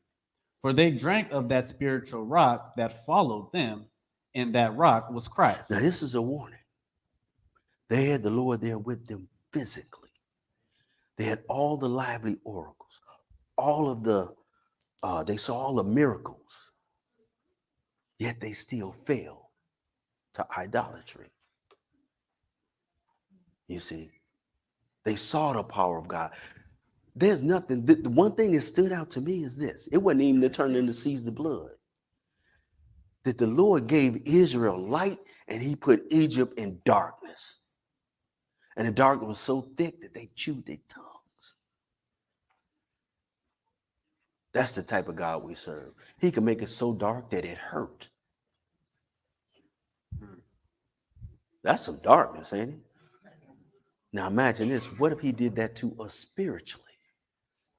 Where would we end up? You see, this is why people who commit that sin don't even know that they're doing it. Because he shut their eyes, closed their ears, limit their understanding. And they have gone far off from him. You see? And they can't perceive that they have a device in their mind that's provoking them and enticing them. But go ahead. But with many of them, God was not well pleased. Go ahead. For they were overthrown in the wilderness. Now these things were our examples. They were what? Our examples. Our examples. Go ahead. To the intent we should not lust after evil things, as they also lusted. Now understand what he's saying. We should not lust after evil things. We should not desire. We should not covet evil things. Because that covetousness, that's the hook that's going to get you to commit idolatry. Now let's look at some of these practices and behaviors. Go ahead. Neither be ye idolaters. He said, first off the bat, don't be idolaters. What else come with it? As were some of them. As it is written, the people sat down to eat and drink and rose up to play. So these behaviors and these practices come with it. That's why I said when they say, hey, when they contact you, when they call you and try to get you to serve another God, you get that text, come to Christmas dinner. Don't consent. Don't like it. Don't subscribe to it. I don't care who it is. But they're trying to draw you away from the true and living God. He said, don't be idolaters. Go ahead. Neither let us commit fornication. He said, don't commit fornication. This is what come with it. That part of that rising up to play, this is the plan they're talking about. But how did it start? They desired something. They wanted a God. They made them a God. They worshiped, they served it. They bowed down to it. They valued it and treasured it because of these emotions. Go ahead. As some of them committed, and fell in one day 23,000. Man, that's 23,000 people dead in a day because of the sin of idolatry. But the Lord is showing us how much he hated and how much he's jealous of it. Go to 1 Peter 4, pick it up at verse 1. 1 Peter 4, verse 1.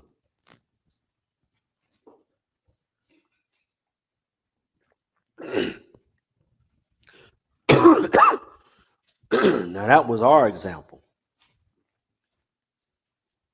Remember, he said these going to be perilous times. We're going to be lovers of ourselves, lovers of pleasures more than lovers of God.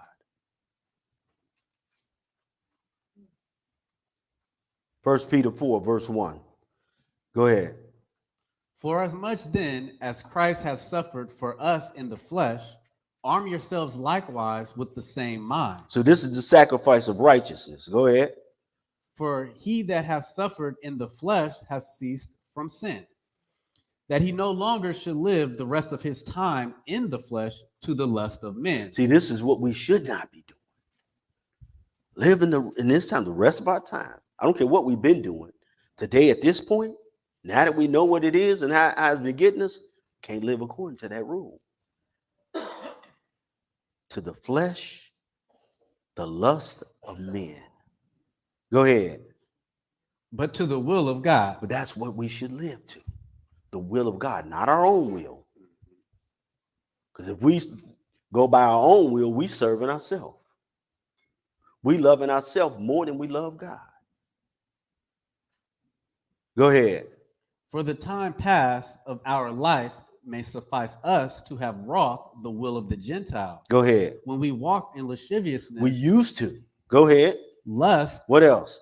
Excess of wine. What else? Revelings, banquetings, and abominable idolatry. You see, he always putting that with all these behaviors because they come with it. This is what entices you to it. Yeah. Lasciviousness, lust. He didn't say wine. He said excess of wine. Reveling, banqueting, and abominable idolatries. Go ahead. Wherein they think it strange that you run not with them. See, they're going to think it's strange that you ain't going to go with them. When you don't consent, when you don't like it, when you don't follow it, when you don't befriend it, they're going to think it is strange. You don't pick up your phone on Saturdays? Nope. It's Saturday to you. It's the Sabbath to me. You see? Because, by the way, all those names of the week are pagan too.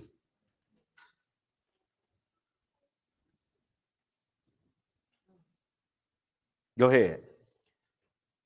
To the same excess of riot, speaking evil of you, who shall give account to him that is ready to judge the quick and the dead. So we all going to have to give account. Go to 1 Corinthians 5, verse 9. 1 Corinthians 5, verse 9. We only got a few more.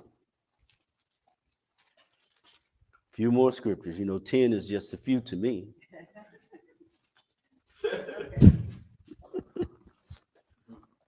In the world, a few is 3.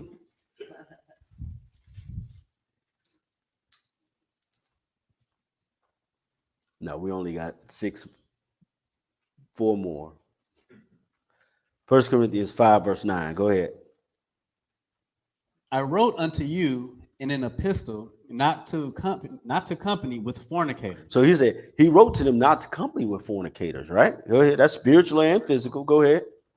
Yet not altogether with the fornicators of this world, Go ahead. or with the covetous, Or with who? or extortioners, Or who? or with idolaters. You see how he put them all together, because these are their practices. This part of that rising up early, eat, drinking, and rising up to play. Because sometimes, like I said, serving yourself is idolatry more than you serve God. Go ahead. For then must ye needs go out of the world. So you can't get away from these people, because you'd have to go out of the world. So you got to learn how to govern yourself. Gird up the loins of your mind. Keep the things out that you need to keep out. Remember that door in the wall that was sealed up? It's talking about what's going on in your mind. And the Lord told Solomon, he know all the thoughts and imaginations of the mind. Go ahead. But now I have written unto you not to keep company. If any man that is called a brother be a fornicator, or covetous, or an idolater, or a railer, or a drunkard, or an extortioner. So any of these practices, any of these behaviors, what did he say about it? With such in one, no, not to eat. Don't even sit down and eat with them.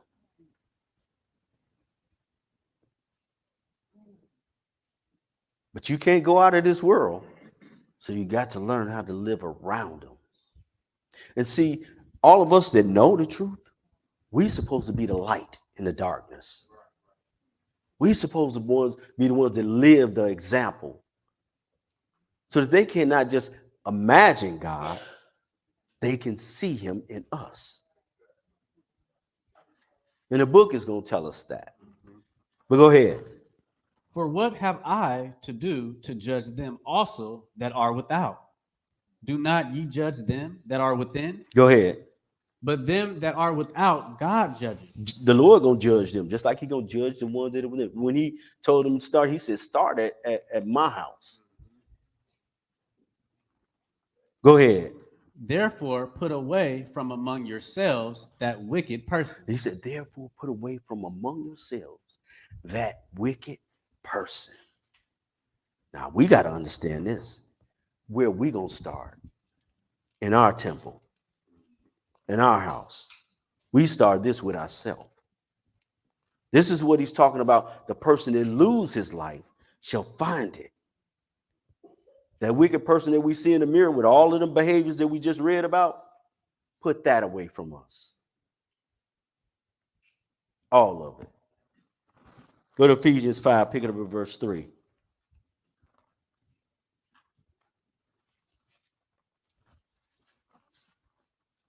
Ephesians 5, verse 3.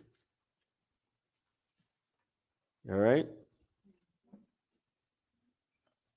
Go ahead. But fornication and all uncleanness or covetousness. You see how he's keep putting it all together. It ain't just one thing. One thing leads to another. Go ahead. Let it not be once named among you. Not once.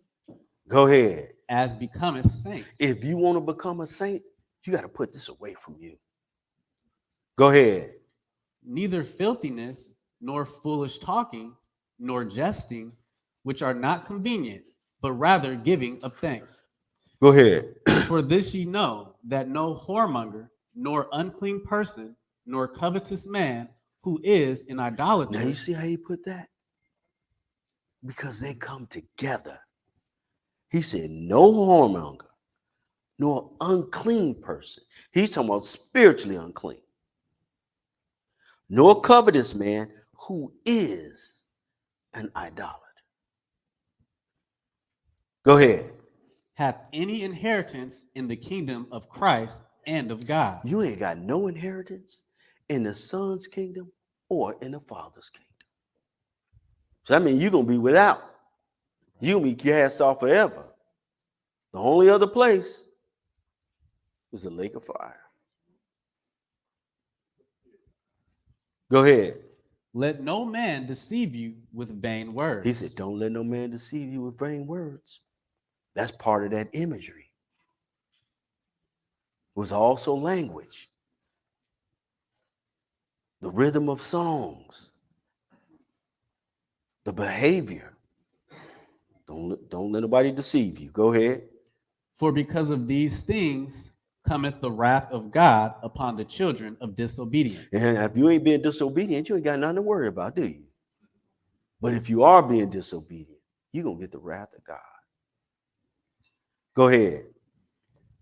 Be not ye therefore partakers with them. He said, don't be partakers with them. He said, don't eat with them. Don't be enticed by them. Go to Colossians 3, verse 5. Colossians 3, verse 5. But like I said, we have to start this with ourselves in our own minds. Colossians 3, verse 5.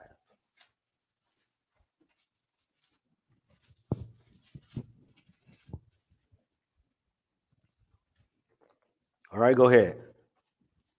Mortify therefore your members which are upon the earth. So he said, your members.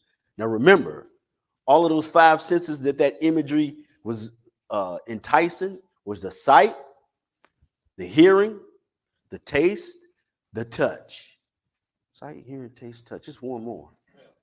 Smell. There we go. Mortify your members that are on the earth. Go ahead. Fornication. Don't let it make you commit fornication. Go ahead. Uncleanness. Don't let it make you become unclean. Go ahead. Inordinate affection. Don't have any affections that's out of order. Men with men, women with women. You know, nowadays they letting children in school identify themselves as pets. That's sick. That's out of order. You could be called whatever you want to be called. You want to be a unicorn today? They're going to respect your wishes. Tomorrow you could be an elephant. This is the foolishness that's going on in the world. That's why the Lord said this is perilous times. Go ahead. Evil concupiscence and covetousness, which is idolatry. Now he just told you that covetousness is idolatry. Because it is the hook that gets you to commit idolatry. Through your desires, through your lusts, through your wants. The arousal of all of these senses to draw you away from the Lord. Go ahead. For which things' sake the wrath of God cometh on the children of disobedience. He said, this is why the wrath of God is coming on the children of disobedience. Because they have been drawn out of the way. 1 Corinthians 6, verse 9. 1 Corinthians 6, verse 9.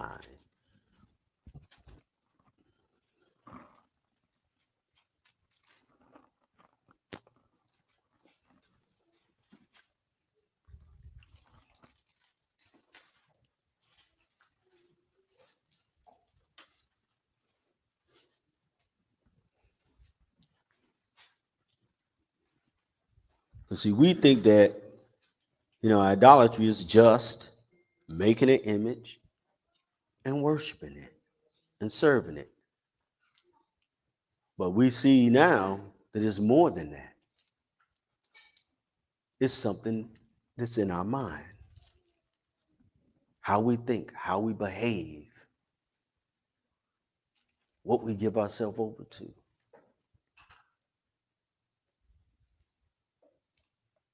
Verse 9, go ahead. Know ye not that the unrighteous shall not inherit the kingdom of God? Be not deceived, neither fornicators, nor idolaters, nor adulterers, nor effeminate, nor abusers of themselves with mankind. See, this is the behavior that it provokes. All of these things. Effeminate, that's a man that act like he a woman. Or got female characteristics, behavior. That's a prominent thing today. No abusers of themselves with mankind. Abuse means the misuse of your body in any way that it was not created to be used. And people don't like that. And if you have an issue with that, you got to understand what idol is in your mind. Because remember, those pleasures was part of being idolatry. It wasn't just a thing. But go ahead. Nor thieves, nor covetous, nor drunkards, nor revelers, nor extortioners shall inherit the kingdom of God. Go ahead. And such were some of you. See, we all was some of it. We all did it. We're all given over to it. Go ahead. But ye are washed. I told you. IAA, Idolatry Anonymous. I ain't doing that no more. I'm not going to let myself be given over to these things. I'm not going to be enticed. I'm not going to like. I'm not going to share. I'm not going to subscribe. I'm not going to befriend any of these things or people that practice these things. I can't come out of the world, but I can keep myself from it. Go ahead. But ye are sanctified, but ye are justified in the name of the Lord Jesus, and by the Spirit of our God. Skip down to verse 15. Know ye not that your bodies are the members of Christ? This is what we have to remember. Our bodies are members of Christ. Go ahead. Shall I then take the members of Christ and make them the members of an harlot? Shall I defile this body that is a part of Christ? Skip down to verse 19. Finish that. God forbid. Oh, yeah, God forbid that. Verse 19. Verse 19, go ahead. What? Know ye not that your body is the temple of the Holy Ghost? So the body is the temple of the Holy Ghost, which is what? The Word of God. Go ahead. Which is in you, And it is in you. Go ahead. which ye have of God, and ye are not your own. See, this is what we got to remember. We are not our own. You see? What can we give in exchange for our soul? Nothing. We are not our own. Go ahead. For ye are bought with a price. Go ahead. Therefore glorify God in your body. So glorify God in your body by what? Checking your behavior. Checking what you let inside your mind, inside your temple. So if the body is the temple, the mind got to be the holy place. Don't defile it with language, with seeing things, hearing things, experiencing things. It's going to defile your conscience and stay in there. Go ahead. And in your spirit, which are God's. Or in your spirit, the way you think, which are God's. 1 Corinthians 3, verse 11. Now he's talking about something here that we have to pay attention to. If our body, if we belong to Christ and our body is part of him, we got to watch what we put in it, both physically and spiritually. Go ahead. For other foundation can no man lay that is laid, which is Jesus Christ. Go ahead. Now, if any man build upon this foundation gold, silver, precious stones, wood, hay, stubble. So now, whatever you add to yourself,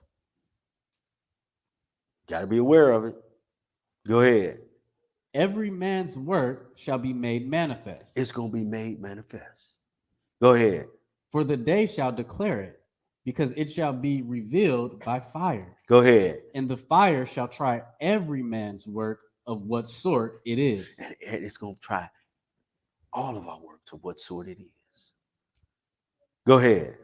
And if any man's work abide, which he hath built thereupon, he shall receive a reward. So if you added godly things to you, righteous things to you, holy things, those things will remain. Go ahead. If any man's work shall be burned, But if it's not, they end up being burned. Go ahead. he shall suffer loss. You're going to suffer loss.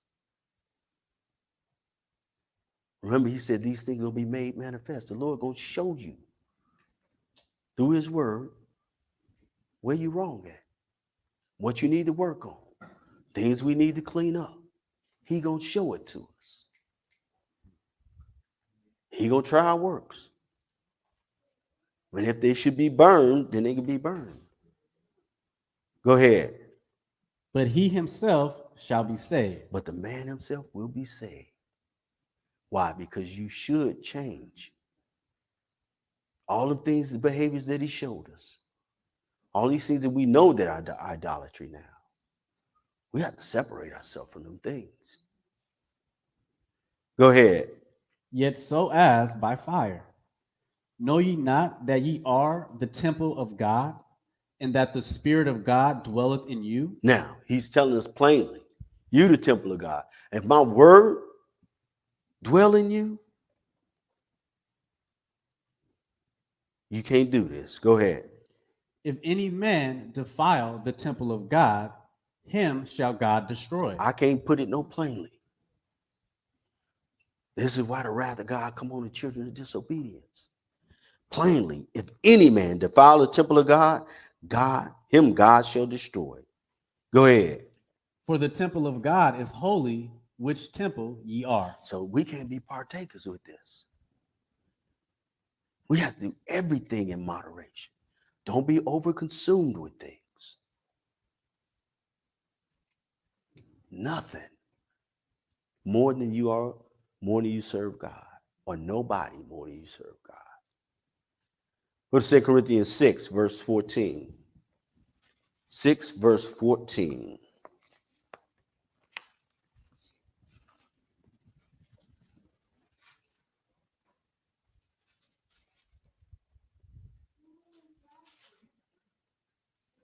You got it? 2 Corinthians 6, verse 14. Go ahead. Be ye not unequally yoked together with unbelievers. Now he's telling us, hey, don't be yoked together with unbelievers. Go ahead. For what? The 2 Corinthians 6, verse 14.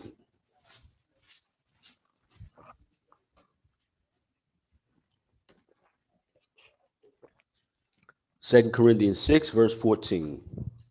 Go ahead and start over. Be ye not unequally yoked together with unbelievers. So you can't be unequally yoked together with unbelievers because we know what type of practices they have. And they don't even understand that what they're doing is wickedness. So you can't be unequally yoked with unbelievers. Go ahead. For what fellowship hath righteousness with unrighteousness? Go ahead. And what communion hath light with darkness? Go ahead. And what concord hath Christ with Belial? Or what part hath he that believeth with an infidel? See, these things shouldn't be. That's like oil and water. They don't mix. And if you do try to mix them, you're going to end up with a mess. Go ahead. And what agreement hath the temple of God with idols? So we got to ask ourselves this. If we are the temple of God and his spirit dwell in us, what do we have to do with idols? Nothing. Right. Remember that idol is only what our mind make it. What do you use things for? Are you placing it above God? Remember that guy, he cut that tree down, right? The tree was good.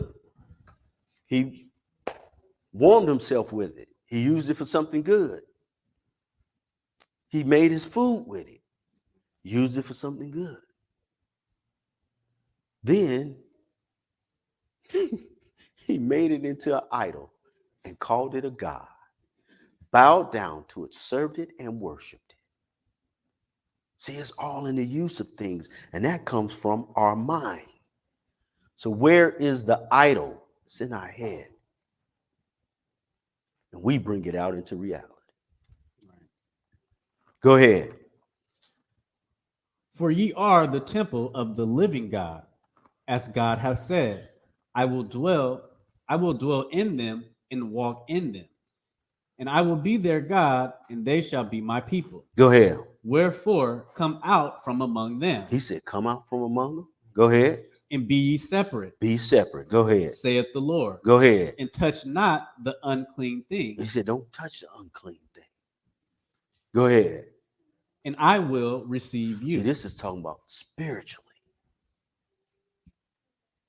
What we add to our understanding and to our being. Go ahead. And will be a father unto you, and ye shall be my sons and daughters, saith the Lord Almighty. So that's talking about all of us. We will be his sons and daughters, but we got to be separate. Revelation 22, pick it up at verse 14.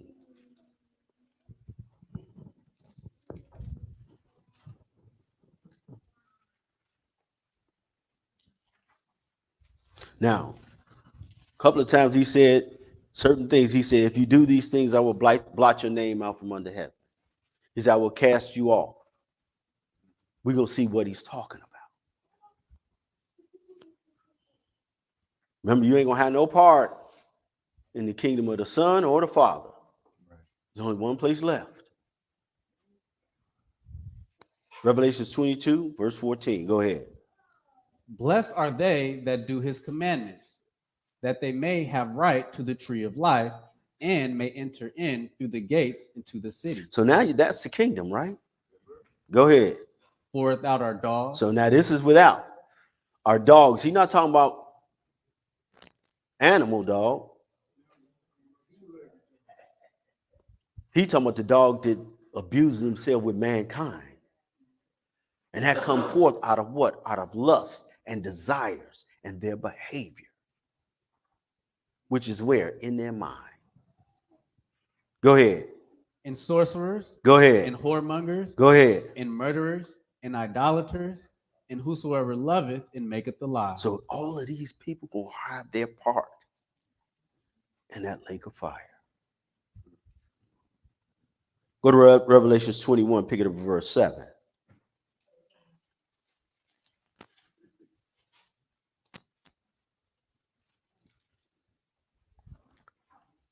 Revelation 21, verse 7.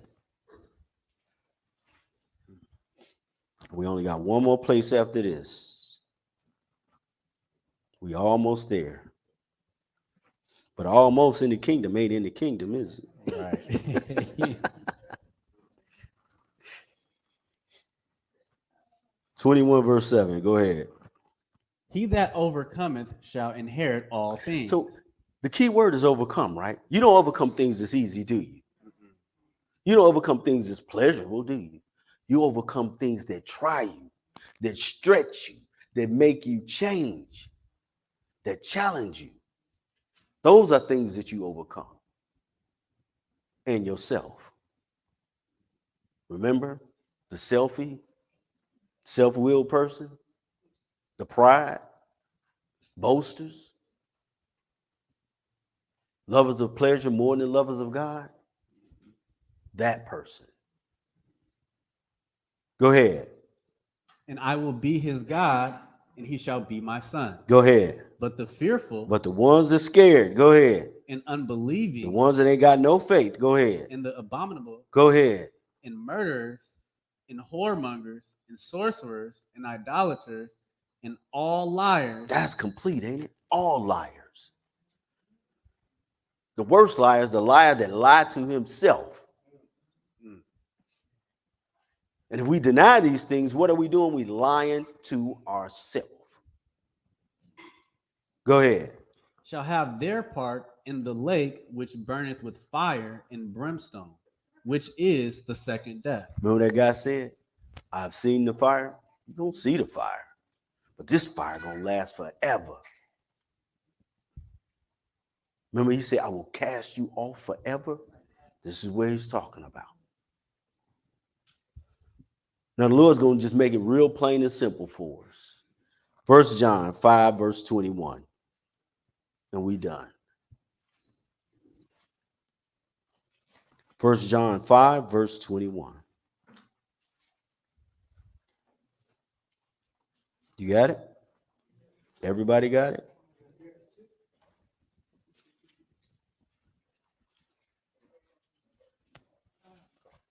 First John 5:21. You got it? All right, go ahead. Little children, keep yourselves from idols. He made Amen. it plain and simple. Little children, keep yourselves from idols. And we understand the idol can be a thing, but it also can be the way you think. And that the practice of idolatry, the rewards of that, is eternal damnation in the lake of fire. So I thank you guys for listening. I pray we all got some understanding.